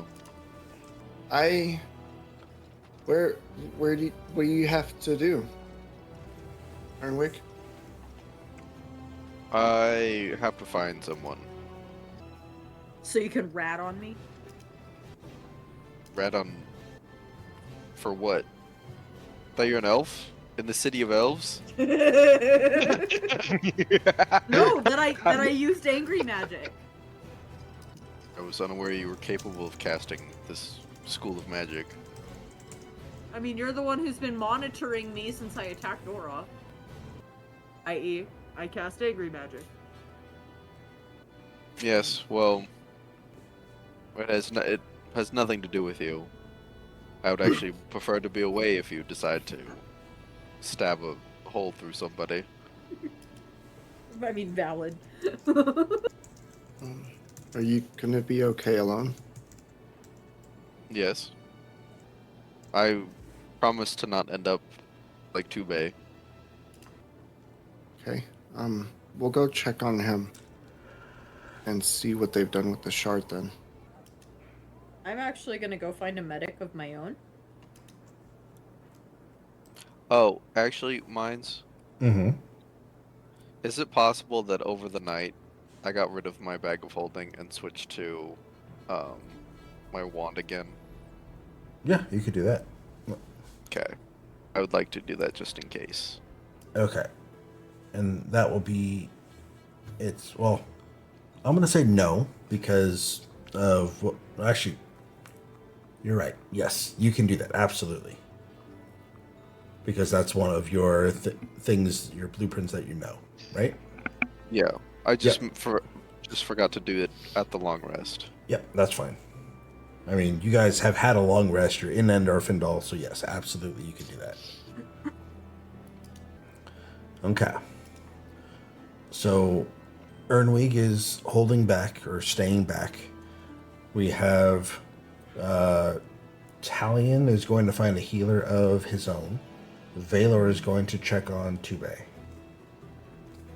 That leaves Noeon. What are you doing?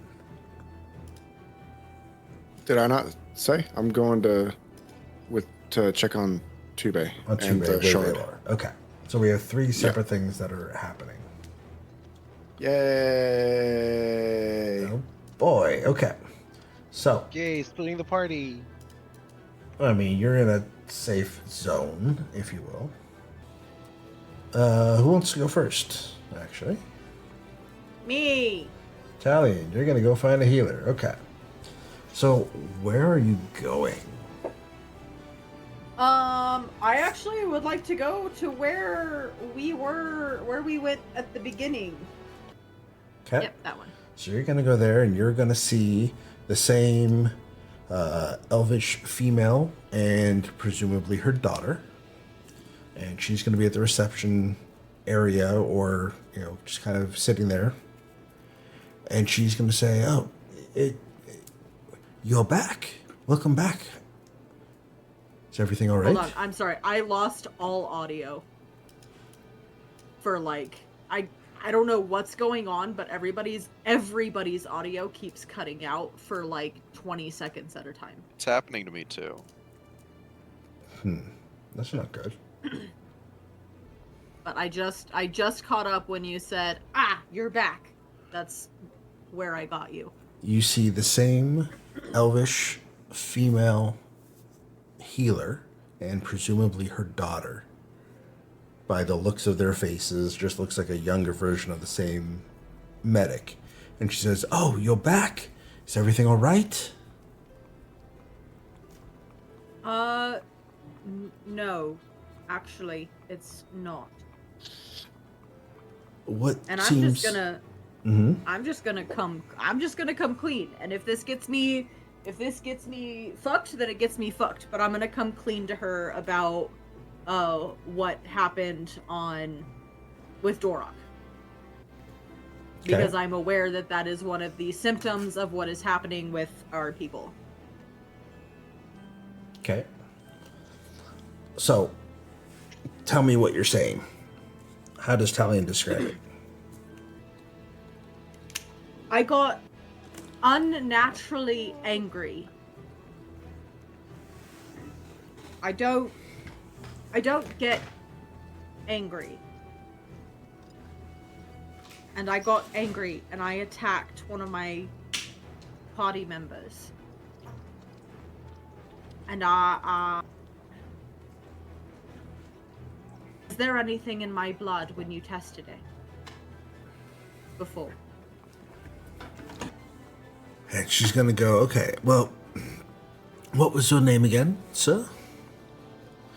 Italian, Hybo. And you see that her eyebrows arch when you say Hybo. But she looks through her notes, and she doesn't seem to let anything... she doesn't seem to let on any noticeable thing. And she says, "No, your records appeared normal as far as we are concerned. We were unable to find any abnormalities in your blood.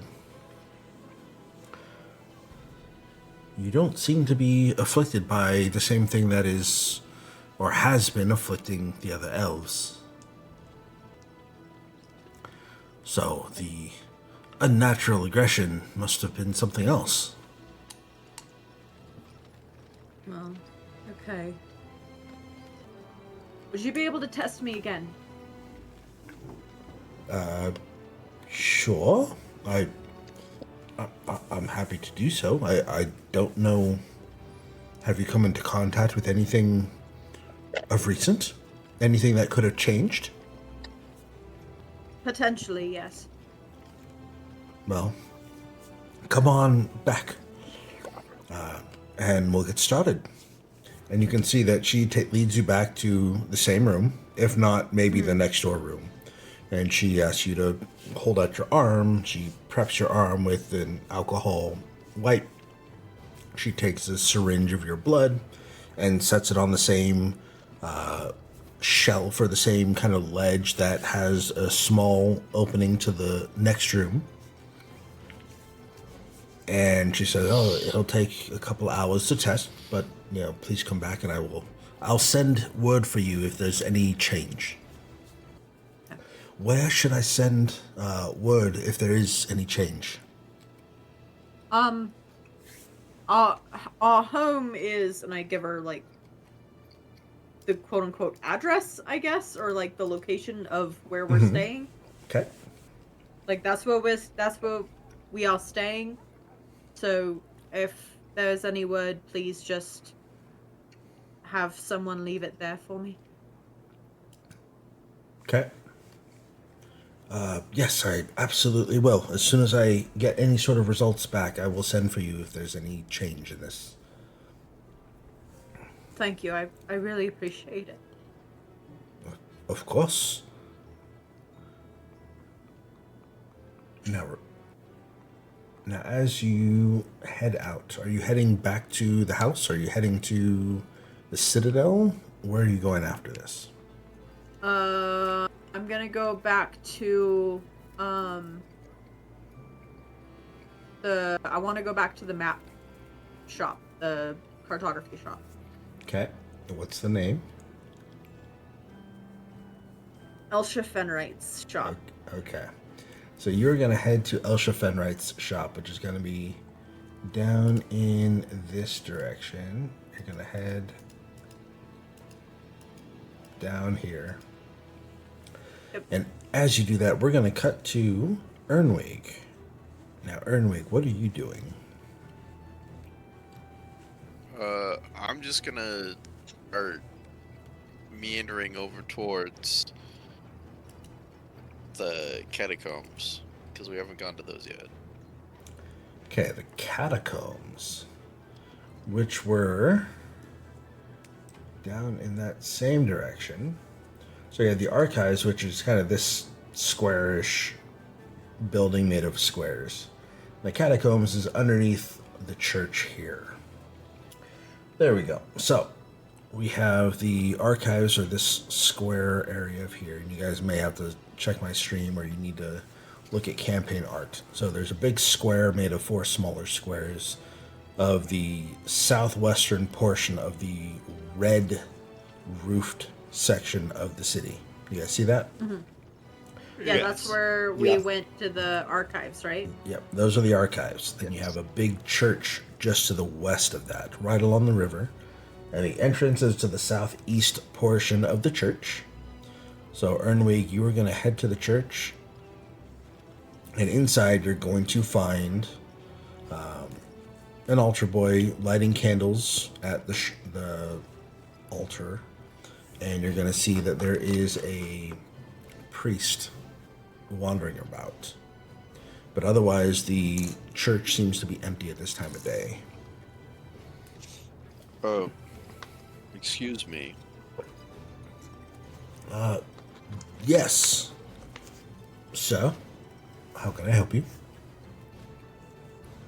I would like to have access to your catacombs. I need to conduct some reconnaissance.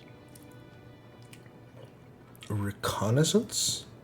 Are you looking for anything in particular? I'm looking for sources of primordial energy. Primordial energy? That seems very oddly specific. I'm not quite sure how one looks for that, but let me grab somebody and they can accompany you and be your guide down there. We don't want you to get lost in the maze. I understand that you're working with Tassad herself, and yes, she has mentioned that you have full access to the catacombs. Whatever you need, let me know. Just give me just a second. I will grab somebody to show you around. And you see he's going to kind of head off to the corner, and he's going to, clap his hands quietly, just quickly, 3 times. And a couple people will turn their heads and look at him, and he's looking specifically at one particular elf child, teenager, if you will. They have a brief conversation, and they return to you. This here is Malik. Malik will take you down into the catacombs. Now, Malik, remember, he has full permission. You don't need to ask me. Just make sure that nobody gets lost. And we'll see you in a bit. And Malik walks over to one of the pillars here and grabs a torch. And then leads you into kind of the back area of the church itself. You know, back behind the public space and down these stairs into kind of a dark and dank cave system. Smells of moisture setting within stone. And as we do that, we're going to cut to Noeon and Valor coming to check on Tube, and then we will come right back to you in the catacombs. Okay? Yep. So, Noeon and Valor, you guys, you just head back to the Citadel? Right? I assume that's where he's still being held, so yeah. Yeah, wherever he was being held. I don't know if being held is the right phrase, but yes, he is being looked after at the Citadel. I'm being held against my will, guys. Mm-hmm. Come save me. So, you make it back to the throne room, and you're able to, you see Sarah, and she says, "Oh, you're here to look after your friend, yes?" Yeah. Yeah. Well, I have good news. My healer has mentioned that he has awoken. At least he did. He has? Before falling back to sleep. I haven't heard anything since. Where is he? Still in the same room? Yes, he is. I'm turning and walking that direction without saying another word. Yep. And You'll hear it's her. rude to just leave her like that. You see that she was getting ready to say something, but she immediately calls out to the guard, lead him down to medical examination room A. And the guard, right as you're getting there, opens the door and escorts you or leads you in that same direction just to make sure that you're not getting lost. And they lead you back to the same exact room that you were both in last night. And you see Tube is lying on the bed. He is not. He's not moving, but he's asleep. However, does he still assume the position or no? No, he is actually lying. Shall I say limp? But he's in a semi-relaxed position, like he's just lying down on his back, arms at his side, and you can see that his chest is actually rising and falling. However, it's not without its pitfalls. It's shallow breaths. It is, his skin is not quite as vibrant as it was before being hit by that dart. He is not out of the woods, but he is much, much, much better than he was when you were carrying him across the entire country. Right. Is the head healer there? The head healer is there, watching over him, as she said she would. I'm going to come up to the table, and I'm going to look. I want to examine his body. Is the purple veins more prominent or less prominent than the day before? And how does the wound on his neck look? Okay. The wound on his neck looks like it is a little better. It's not quite as inflamed. The purplish tint to his veins and his blood is almost gone, but it is still there. You can still see it. Mm-hmm.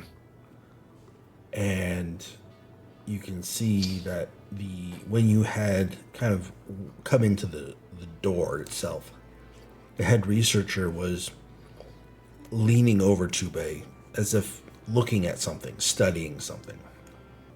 Okay. Has something changed? Quite a bit, actually. And you see here, and he says, "Oh, this puncture wound, it has receded exactly 2 millimeters, and the blood consistency has changed its absorbency levels, and they are using all sorts of jargon that you may or may not have heard of, Valor. It's not quite English to you or common to you. No, Aeon, you are following along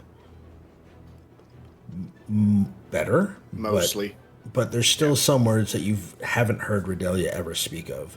But you kind of get the gist that the poison seems to be diluting in his blood and weakening, and it's no longer affecting him as much as it was yesterday. He seems to have been fighting this, and the toxin, what the medic says is the toxin which should have killed him has knocked him into a coma, or had knocked him into a coma, and he has brought himself out of it once that medication had been administered, but it's not fully effective. There's something about it that the medicine isn't healing. He is cured 85 to 90%, but there's something about this that isn't just purple worm poison. Or toxin, excuse me. Tasaurus said that that he woke in the night. Did he speak? He did. He said he had to relieve himself.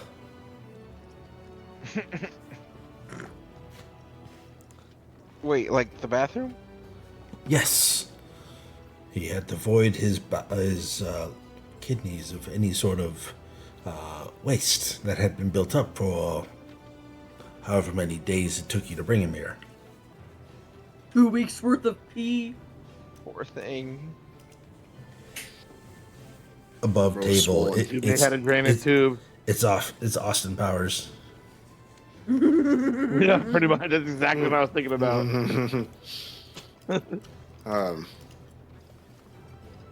Do you have any idea when he may regain consciousness? Only time will tell. I have never seen toxin this strong before. He seems to be doing a fantastic job of fighting it. However, I can't give a conclusive diagnosis of this yet, because I've never seen this before. I see. On the bright side, we have identified some new symptoms. The bad news, the bright side, we've identified new symptoms. On the dark side, they're all inside him. And they are? Yes, multiple symptoms.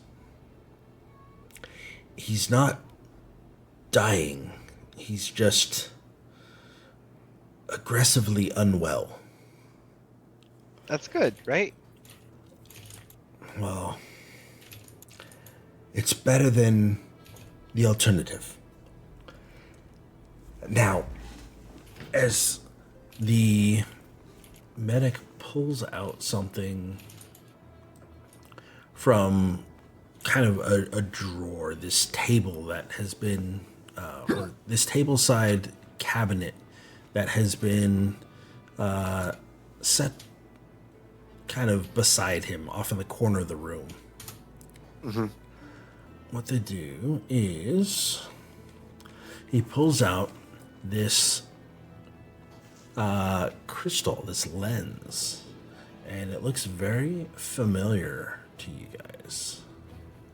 And this is not the shard that you brought back, but it has been changed. It has been processed. Now, the shard itself is no longer raw, right? It's been cut, but it's not cut like a gemstone in the traditional sense, right? There doesn't seem to be any symmetrical lines that define it. The facets seem to follow the internal lines. This looks like a cattywampus, hillbilly backroads cut gem that's the size of, I don't know, it's like a meter stick, like a yardstick, around in like almost a circle.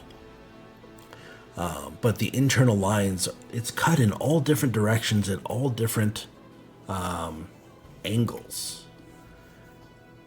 And it rests within a thin, articulated frame of silver and dark steel. Right? The metal doesn't really decorate the shard, but it really just serves as a border to contain it. There's delicate clamps that hold the crystal at 3 points, and each are inscribed with fine elven sigils that kind of give off a faint humming when they're brought to the light. So when he pulls it out, the shard is almost clear. It's not glass or gemstone, but kind of something in between.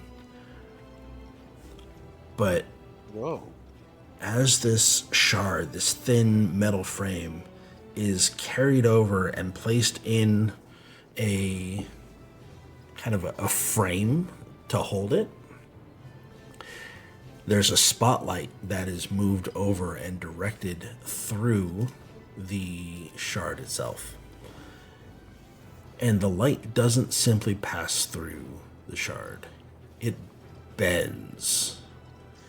And it bends incorrectly, right? If you shine a light through a prism, you expect it to go at a very specific angle. And as you turn it ever so slightly, that angle will move. Well, with this, if you shine the light through the shard, it doesn't bend in any particular way that you can guess or that you can fathom. The beam fractures into layered refractions that don't align with natural angles, almost as if the light is literally bending and curving between the shard itself and Tubei's body. Whoa. And the strands of light that are bending, different colors are the ones bending sharper and shallower than others. So the pink shard or the pink light source might actually curve much stronger and be a very sharp and short curve, while as the yellow one might actually bend longer and actually hit a different part of Tubei's body itself, if that makes any sort of sense. And the medic kind of motions you over, and Noeon, you can kind of see from the same level that the medic is, and Valor, you're kind of looking up at the shard and up at the underside of it. But Noeon, what you're able to see, and the medic points out, is that the light itself, as it hits Tubei's chest and his arm and whatnot, it almost looks like the light is forming constellations. And the medic explains that they're patterns and pictures that the stars above seem to create. Mm-hmm. You can also see that veins and the tissue of Tubei's muscles and his body are revealed, but they're not entirely as they are. There are patterns that emerge that you'd never be able to see without this shard. Like, you can see the muscles, every single strand of muscle is going in a similar direction, right? It forms a cluster which forms the muscle of, say, his bicep. Mm-hmm. But you can also see that there are strands of light that are underneath the muscle, that you can kind of see that the muscle is a little transparent.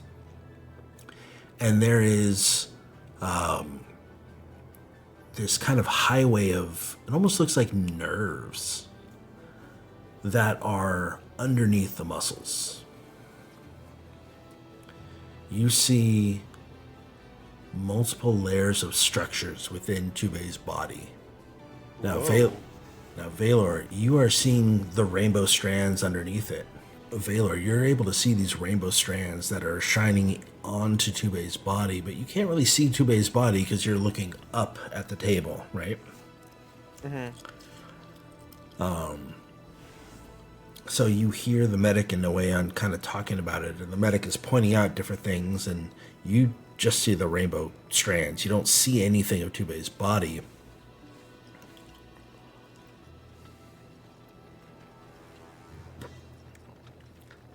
So, So I see everything you're pointing out, but what do they actually mean?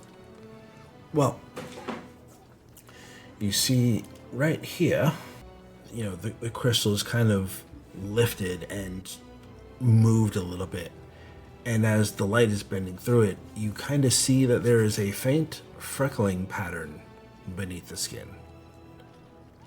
Okay. And it's similar to the freckles that you saw on the elf. Right. But it's very, very light. It's a small patch. It's, again, it's right on his shoulder, near where the puncture wound was. And this is not normal. This is something that our medicine was unable to rectify. I didn't see that this was a thing until the shard was brought to me. What is it? There's a freckle-like pattern on his shoulder. It's more intense than when you first saw it with me. It's more distinct. And she kind of reaches out and touches Tubei's shoulder. And she says, if you feel it, there are some bumps. The freckles aren't just marks. They are something more. Yeah, we found that out on the boat, but it wasn't this noticeable. You found these freckles on a boat. Oh, that's No. great. When we But- were on the boat, we noticed them on him. Yeah, they were like subtle to the touch. Yes. Well, you can now, Noeon, as you're looking through the shard, you can see that they are highlighted. Like they're glowing underneath his skin. Like looking through this lens, it's very apparent that that is something that is different than looking at the rest of his body. Yeah. Right. And the healer, it snaps to the realization, like, and looks around and grabs a chair and drags it over and kind of holds out her arms to potentially lift you up, Valor. Wait. Don't you have like a step stool? I'm sorry, we do not.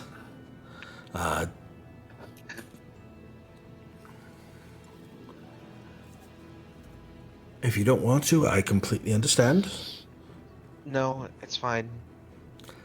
And she will slowly kind of scoop you up under your armpits, like picking up a toddler, and set you down on the chair. She doesn't make any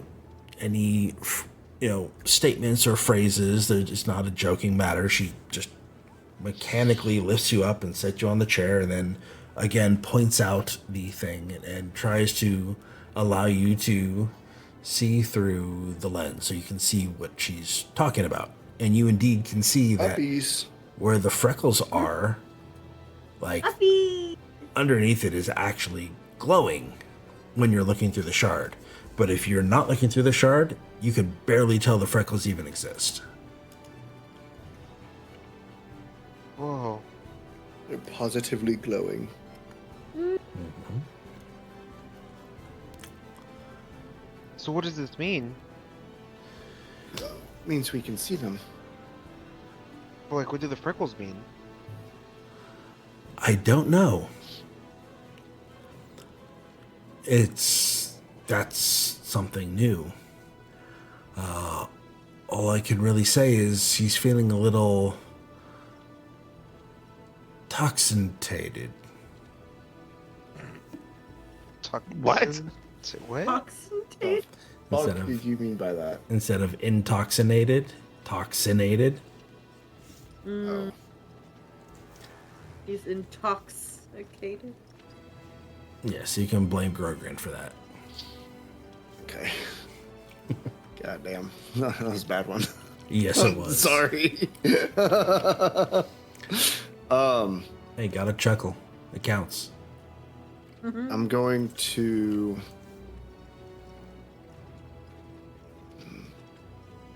I don't want to, but have we tried... They're clearly altering his skin because they're bumpy. Have we tried... What did Raydelia call it? What did she call it? Have we tried removing one? A biopsy? I hesitate to do so until we can determine if he's going to make it. Right now, I'm waiting to see if the medicine is still working or if we need to resort to even more drastic measures.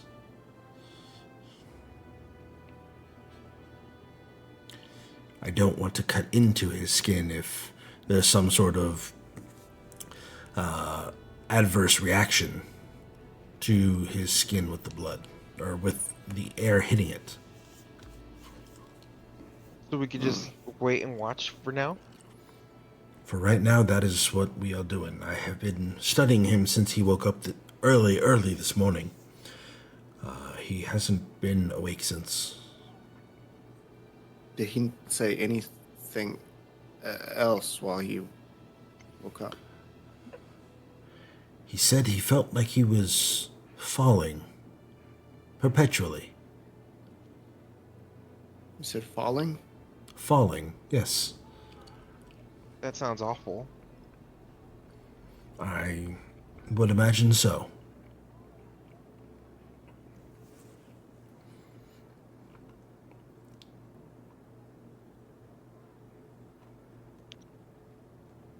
What about the orinthal crystal? Where's that being worked on?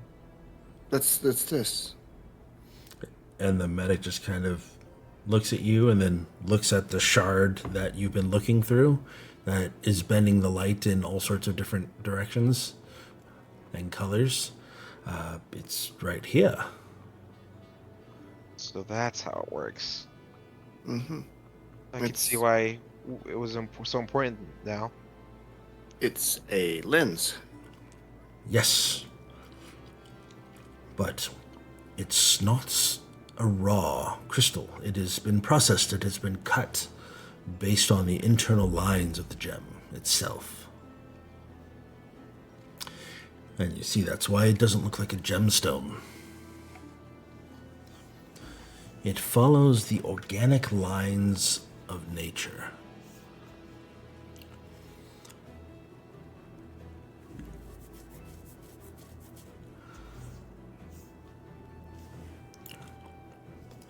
So, with that, we're going to cut back to the catacombs with Earnwig.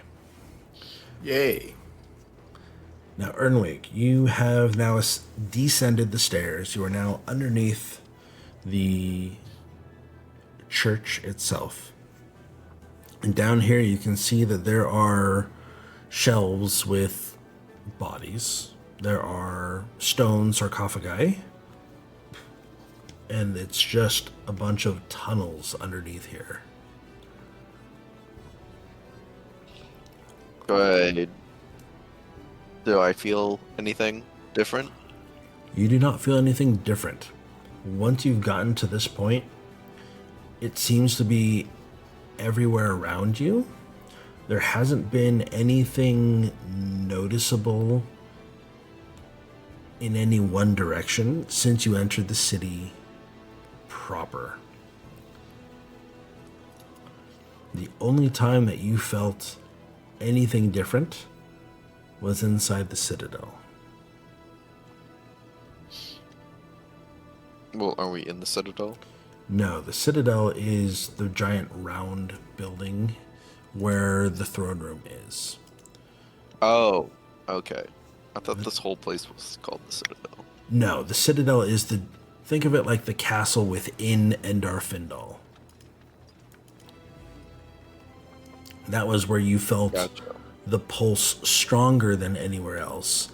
But here, there's no more direction. It's more of everything's around you, and the pulse gets stronger when you get near or inside the Citadel itself. Well, then he's just gonna get up and leave. So then, yeah, you're gonna walk back up, and the priest is gonna... that was a very quick trip. Did you find what you were looking for? No. I'm sorry to hear that. Oh, it's okay. It's probably for the best that I didn't find it down there.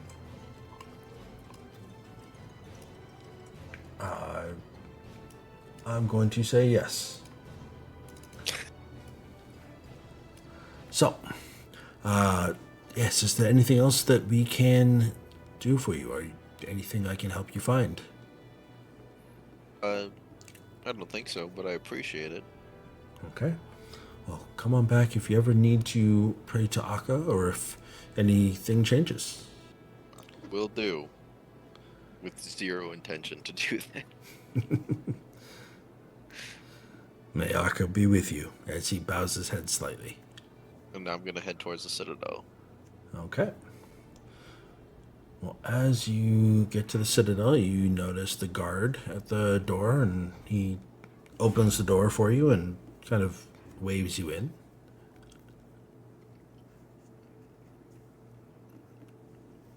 Okay. And then I'm just gonna, metal detector, just,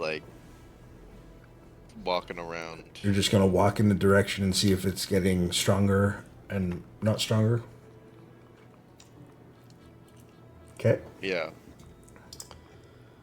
So you start walking down the halls and you get towards the throne room, and it doesn't seem to be getting stronger than normal.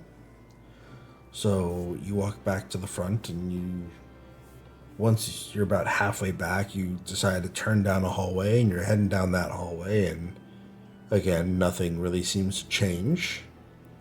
You turn around and you walk down the other way from the hallway, right? So you've gone in this plus pattern from the entrance straight up to the throne room. You come down halfway, you go to the east, nothing. You go to the west, and you start to feel a little stronger pulse to the west. Now, down this hallway, there are plenty of ballrooms and banquet halls and just large rooms in general. There are about 16 different hallways also. So are you planning on walking around until you can find the specific room and hallway that you're looking for? Or yeah. Okay. I don't think there's a good way to discern it, so he's just gonna brute force it. Okay. So you're just gonna keep your hand on the left wall, hand on the right wall, and just follow everything until you can figure out what feels the strongest? Yeah. Okay. Well, you are going to spend quite some time doing this, and I'm going to cut back to Talion, trying to make her way, or his way, to Elsha Fenright's cartography. Mm. So we will come back to you in just a little bit, Earnwig. So Talion, you make your way down to Elsha Fenright's shop here in Endar Findal. And you walk in. I'm looking at this one. There it is. And you see that, again, the shop is occupying a repurposed dwarven counting hall, once used to appraise relics, relic metals and heirlooms and whatnot. The narrow passage opens to a broader hall of black basalt and rune-carved pillars. And there's no banner or lantern and whatnot, only kind of a recessed doorway with a thin silver inlaid plaque. And it's written in Common, Dwarvish, and High Elvish, all equally sized. Fenright. So as you enter the gallery, there's a vaulted chamber roof, broader than you would think from the outside. The ceiling arches high, supported by the original dwarven ribs of stone. But now those ribs of stone are kind of adorned by hanging crystal lenses that you can tell came from Tivakris. And in the pale gold and neutral white and low ember light for the different types of works, you see the proprietor in trust of the Fenright original gallery. And she remembers you. And she, oh, you're back. You survived. What's it like By out the there? skin of my teeth. What's it like out there? Does everyone hate us? And I hesitate to answer for a moment. They do. No, I wouldn't say they hate us. They're afraid of us. Oh no, that's awful. Most of us wouldn't hurt a fly.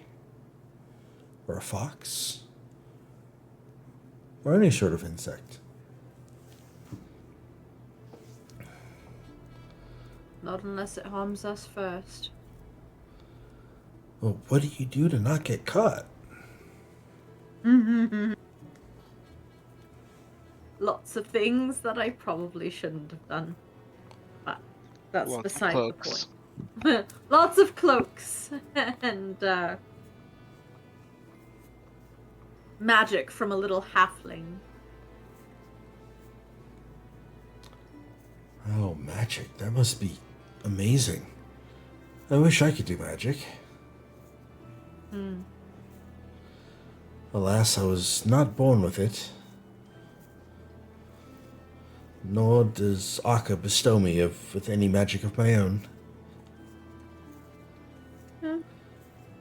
Well, And it wasn't meant to be for you, but I'm sure you have other talents.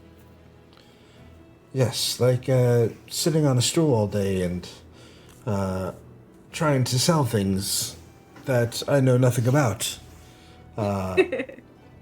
Speaking of, how can I help you? I take it there's still no... That I look at the sign, because I know there's probably her name written somewhere. Like, no... Elsha? I know No. she wasn't here last time, and I know it's been, what, about a month since I've been here last. No, unfortunately, Master Fenright has entrusted me with discretion, but she hasn't entrusted me with her schedule. No worries. I would like to provide some more illustrations and map copies, if that's okay with you. To purchase or to sell? To give. I mean, we're always taking in pieces.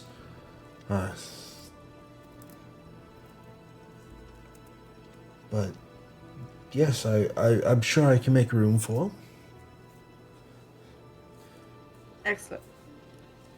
And I grab my pack and shuffle through it and grab a handful of pieces that I know Elsha would definitely approve of, because apparently she worships the art that I create. Of the maps or the artwork? Or both? Both. Okay.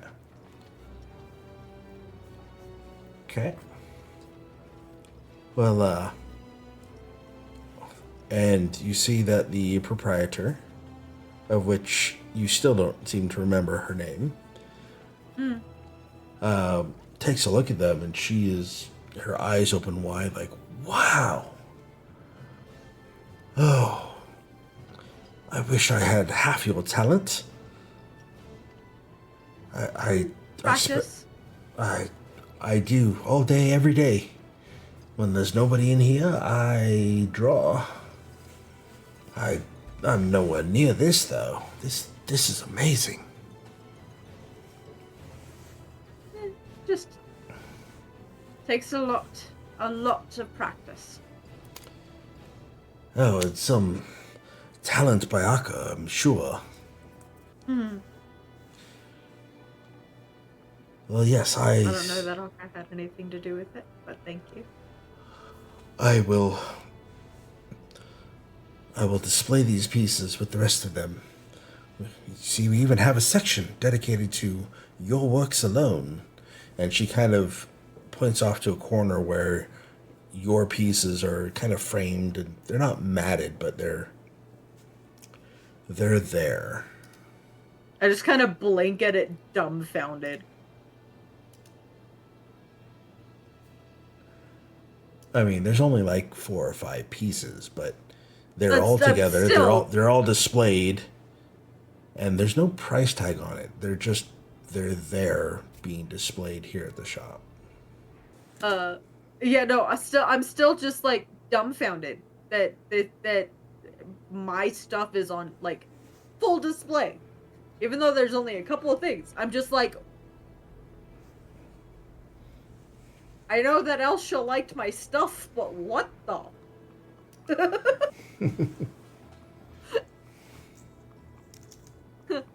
Huh?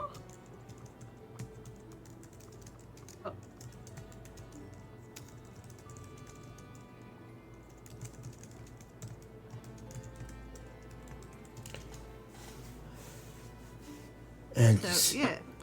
Yeah, so she's going to take your pieces and she's going to set them kind of on the counter, and you can see it. She's taking care not to, lay them on top of each other or smash them or smudge the charcoal drawings. And she has a new charcoal pencil and some parchment scrolls that she offers you in return. I happily take them. Thank you very much.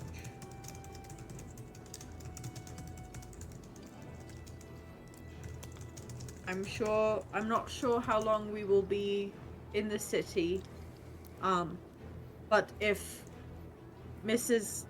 Fenbright does happen to come, please let her know that I am here. I certainly will. Although I'm starting to become concerned that she hasn't shown up here. Although I'm not surprised that, I should say, I feel like if she came here, she would never be able to leave. Mm-hmm. So I'm holding out hope on hopefully she at least contacts me to let me know that she's alive. I sure hope so. Definitely not elf friendly outside those gates. That they certainly aren't. Now, are you doing anything else at the shop, or are you walking out? Okay. The heck? I got, I'm gonna look at some of the other works and just kind of peruse for a little bit, and then probably just head back to the house. Now, we'll go back to Noia, or excuse me, not Noia, Earnwig. One more thing though. I haven't noticed anything else weird with myself, right? You have not.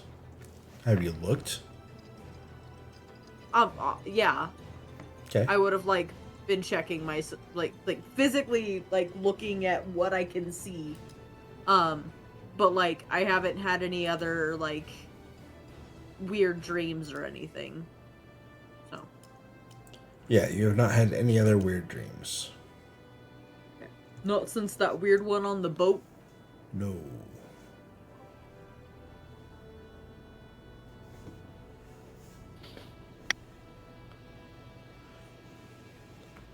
Okay. Cool. Okay. We Gucci.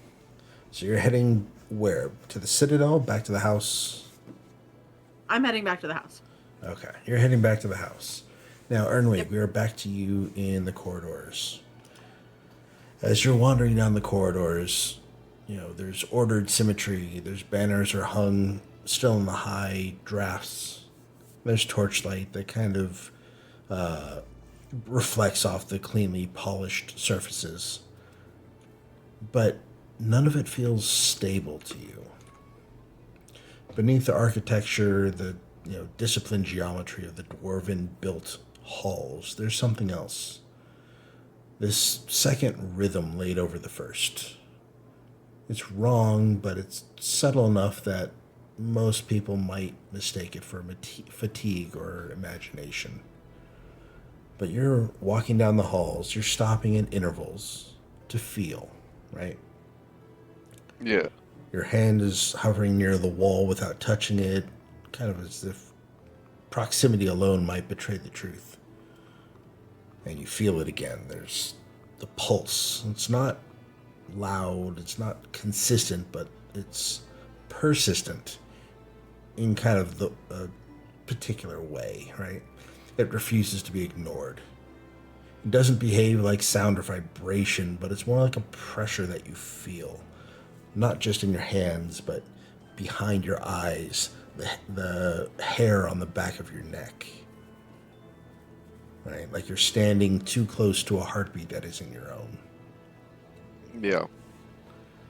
Now, as you're walking down this, what you're looking for is you wander down the hall and there's doors on the left-hand side of this hallway. And you get about halfway down and you feel like the pull is there. It's stronger. Like it's the strongest you've felt. But you feel it against a wall that doesn't have a door.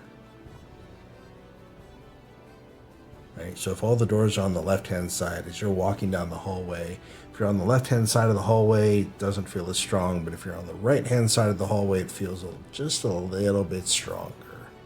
But there's no doors at the end of the hall. There's no doors along that entire wall. But something behind that wall is calling to you. Can I knock on the wall and see how, if I can determine how thick the wall is? You can knock on the wall. It does not feel hollow. It does not feel unsolid. If you knock on that wall and turn around and knock on the wall on the other side of the hallway, they seem to be about the same. I assume that you would open up a door and see, kind of measuring how thick the wall is. But the wall is 3 feet thick. If anything, it might even be thicker, because these are all rooms that seem to have been carved out of stone. Do I don't know, like chalk or something to like mark that specific wall?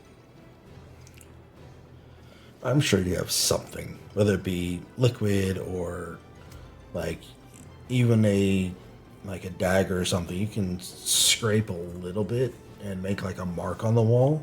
If that's what you're trying to do, is just find a place that you can remember where it is. Yes, you absolutely can mark the wall, because there's nobody in the hallways. Nobody's that's really gonna stop you from doing a small, scratch on the wall on the stone. I guess I'm just gonna move around and see if there's like any other entrances Okay. that could get me closer. Okay, so going down the hallway back the way you came, right? You're walking down this hallway, and it's the pulse is on the right hand side. So going back to the beginning of the hallway and going down the hallway towards that way, you see there doesn't seem to be any doors on the walls that are facing that area. It's as if this is just a giant block of stone in the middle of this building. There doesn't seem to be any doors that lead towards the pulse. I would just want to find the elf queen and ask for her permission to knock down the wall. Okay. So you're going to head to Tsara Visera. So you're going to head to the throne room. Okay. Well, as you walk to the throne room, we're going to cut to Noeon and Valor with Tube and the medic, right? You guys are still there. Ooh. Yeah. Ooh, spooky. So, you guys are now kind of going over the medicinal terms and attributes that Tube now seems to be exhibiting. And Tube, you have been kind of replaying the same thoughts, that same vision, the same meditation, the same conversation or monologue, really, over and over in your head. It's as if it's been on repeat. And again, when you get to that final word, breathe, you again come to sitting up almost with a sense of urgency, gasping for breath. Your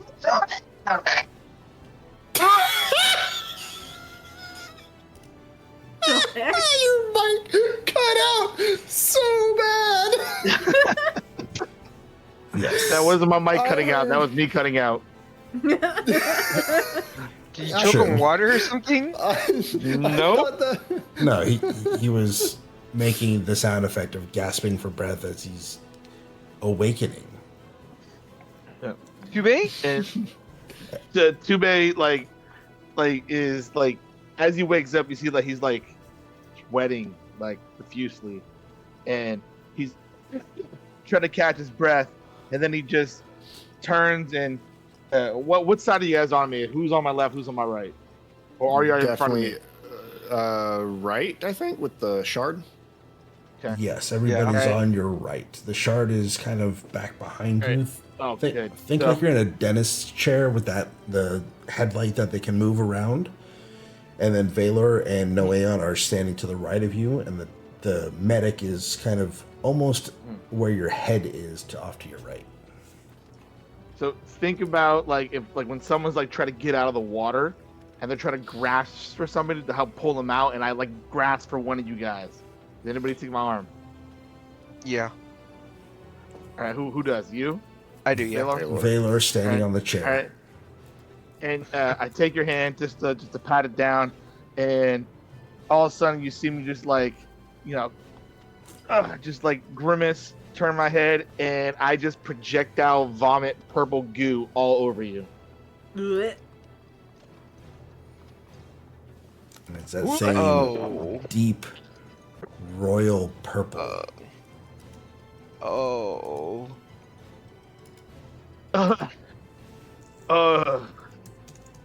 Dude, I haven't hurled that hard since that one night in the commune when we were passing the peyote around.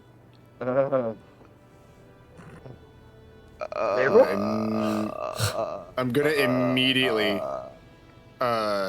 like grab onto him and like just move his face around, examine the swelling that's probably finally gone from his cheek. And now that he's moving, I'm like I'm doing the doctor's exam forcibly. Like, no, dude. Anybody ever tell you about doctors like Gentle Touch? What are you doing? You're moving. Yeah, I'm You here. had to I'm throw here no up way on. me? Sorry, I couldn't control it. You're just in the way. I'm sorry, buddy. I don't regret having them insert a catheter anymore.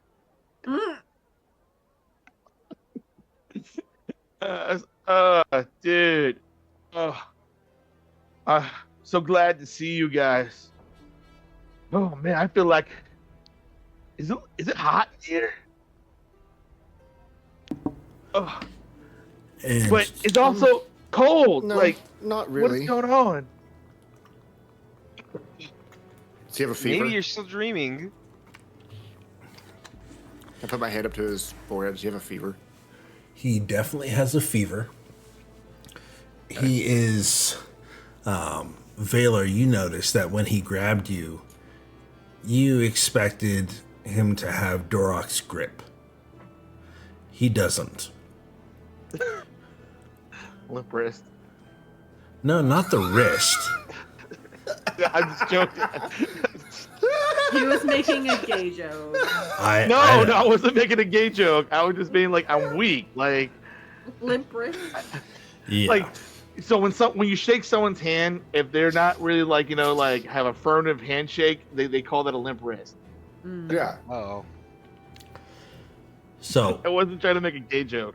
when he grabs you to try and kind of pull himself up or to steady himself, you could tell that his grip strength is about even with yours. With mine? With yours. You're not the strongest person out there, even though you're not one to admit it. But this big 7+ foot Goliath isn't... It's not noticeably stronger than your grip strength. You have this... You can tell he's not himself completely. He might be out of the woods of this disease or this toxin, but it's not completely there.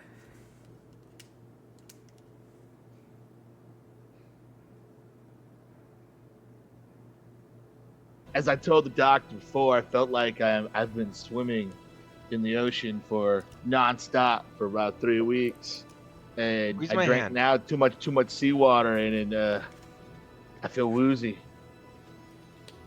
Squeeze my hand as hard as you can. I am. That's it? What do you mean that's it? And I try to like squeeze again, and it feels like, you know, like nothing's happening. It's like you see like my arm, like the muscles and everything in my arm straining, but nothing's happening. Maybe it's because he was comatose for a couple of weeks. Needs to regain his strength. Maybe. You're All I pretty know weak, is- Uwe. Weaker than me, and that's saying something. I appreciate the positivity, Valor. I'm positive you're weak. Well, I'm glad to hear your guys' voices, not the voice that's been playing in my head in dreams. What voices Voices were you you've been hearing? playing? One voice, one particular voice. Anytime I've been like recently, I've been like, in sleeping or in a dream, like when I was first like knocked out, I felt like I was falling perpetually for like days on end, like nonstop falling, couldn't find a surface. And then like recently, like last night, I think I felt like I hit a surface. Like think about like falling in a shadow body of water, and that body of water is just like covering you up and making it say you can't breathe. That's what I've been feeling like. And like there's this voice in my head that says I'm not meant to understand this. I'm not trying to fight it. I'm supposed to just breathe and take it in. I don't know what it really means, but I could tell you that like when I look up like in the sky, it seems like it's fractals. Like the reflection is bent, like in geometric patterns. It's a weird kind of sensation, but like at the end of it, I always take one big breath, and then I'm awake and up chucking purple goo all over you.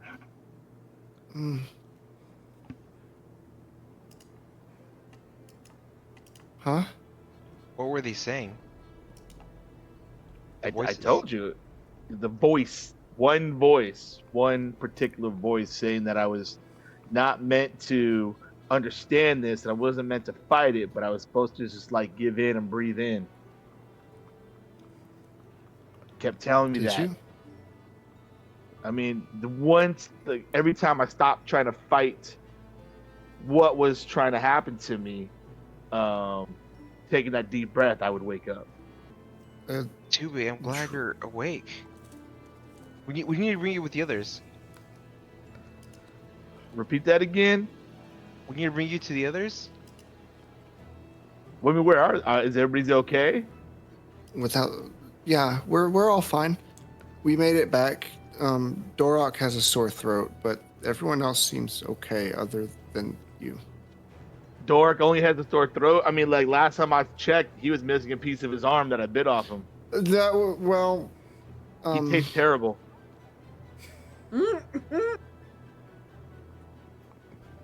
He is a rock, so. Yeah, I did taste a little bit of earth on him. Yeah. Mm-hmm. That wasn't me, by the way. That was something else. I don't know what it was. What was that? Did something tell you to do that? No one told me to do it. I was just. I just one moment I was just like figuring out what was going on. Next moment, I just wanted to take a bite out of somebody who was closest to me. It wouldn't have been anybody. If anybody was in my way, I would have done that to him. But it wasn't me in control. Like, I just had this urge. I get that. That's odd. I mean, now I think about it, I think the person hit me in the neck with a dart. Mm-hmm. You still have a mark, and I pointed out. Oh, And 3 Tube, weeks? It shouldn't have been gone after 3 weeks? I was gonna say, Tube, you're unable to see the puncture wound because it's like, think of, you know how some people get tattoos behind their ear, just a little bit lower, a little bit behind their ear. That's where the puncture wound is. So you won't be able to see it unless you're looking in a mirror of sorts. Well, I'm trying to like touch it and be like trying to feel if I feel it and whatnot. Yes, you can definitely feel it. It feels like a round circular ring and a bump around a puncture wound in the middle of it. It's a dot in the middle of a circle. What was in that dart? You guys know? Purple worm toxin. Yeah, the healer speaks up and says, it was some sort of purple worm toxin.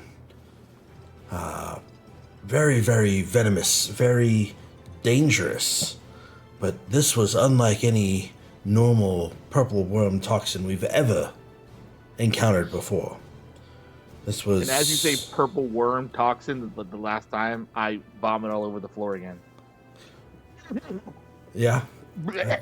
That's to be expected. Although I have some news for you and your friends. You see, I've been... Don't tell me I'm pregnant. No, that would be a whole other can of worms, if you will. However...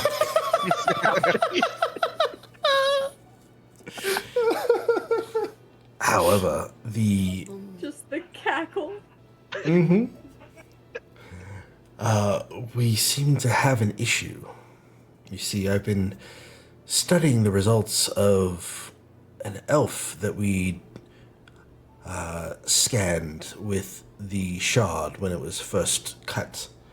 And I'm correlating the results with what we have from your blood. And I have good news and I have bad news. The good news is that you do not have our same affliction. What seems to be affecting the elves that have been compromised is not the same affliction that is affecting you. And then there's a dramatic pause. But it knows the same path. There is some similarity between what you seem to have contracted and what the elves are experiencing. We're not quite sure what it is, but it has to do with the fact that there's something different about this purple worm toxin. And I don't know what it is right now, but it has now become my top priority to find out. So just let me understand what I'm hearing. You think that the elves are being poisoned? It appears that way, some sort of poison, but it's not normal poison. There's something different about it. Do you think that there's a command component behind it? Like someone's merging a potion with verbal mental commands? I don't see what that would... possible? I don't see how that's possible, but I doubt it has anything to do with this. This seems to be evolved or mutated by maybe. There's just something... Or maybe just because my anatomy is different, it affects me differently, but it might be the same poison.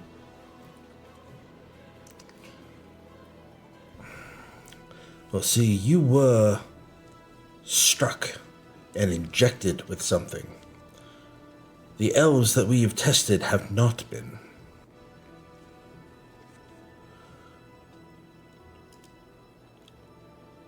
So, it seems the more we uncover, the more questions we have. So, it seems our research is just beginning. And with that, we're going to end session.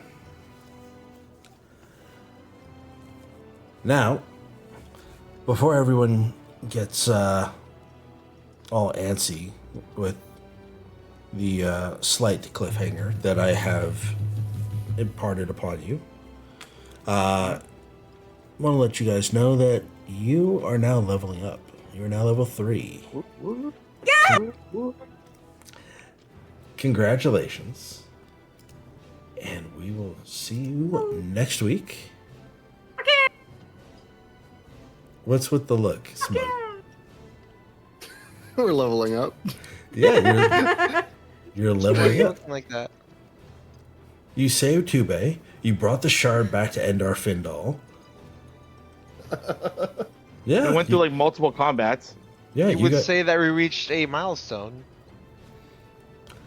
a milestone indeed. And you guys walked miles with the stone, so. Bazinga. 3 of them, in fact. Yep. Well, I mean, There it is. I mean, you got Tube off his hands and knees, and Noeon was praying to Akka. I mean, there's been a lot of character development, so you guys have earned it. Well, congrats on level 3. And for everyone else, we will see you all next Friday, same bat time, same bat channel, for another episode of The Betrayal of Light. Excellent. Thank you, and have a good night. Have a good night.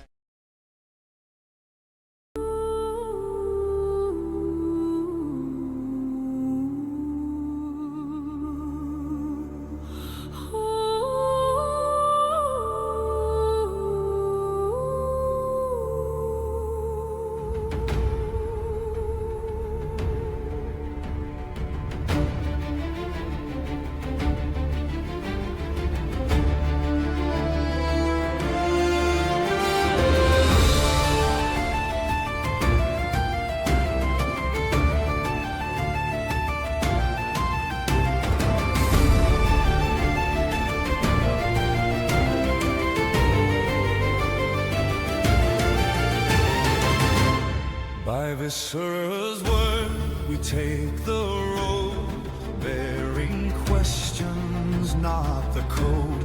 We search the groves, the stone, the stream, for signs half seen, for broken dreams. The land remembers what we do not. Scars still burn where the decision wrought. Old seams breathe where worlds once tore, and leave behind what was not before.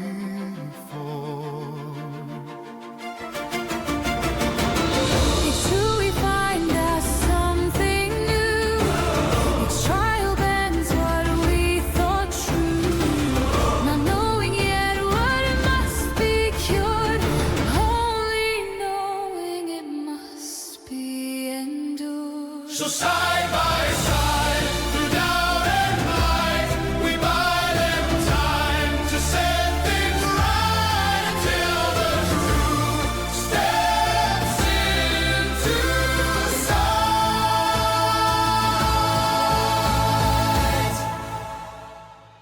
We will return to the betrayal of light.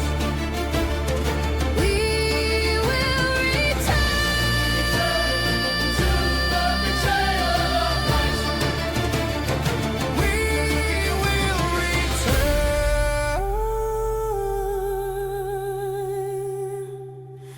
to the betrayal.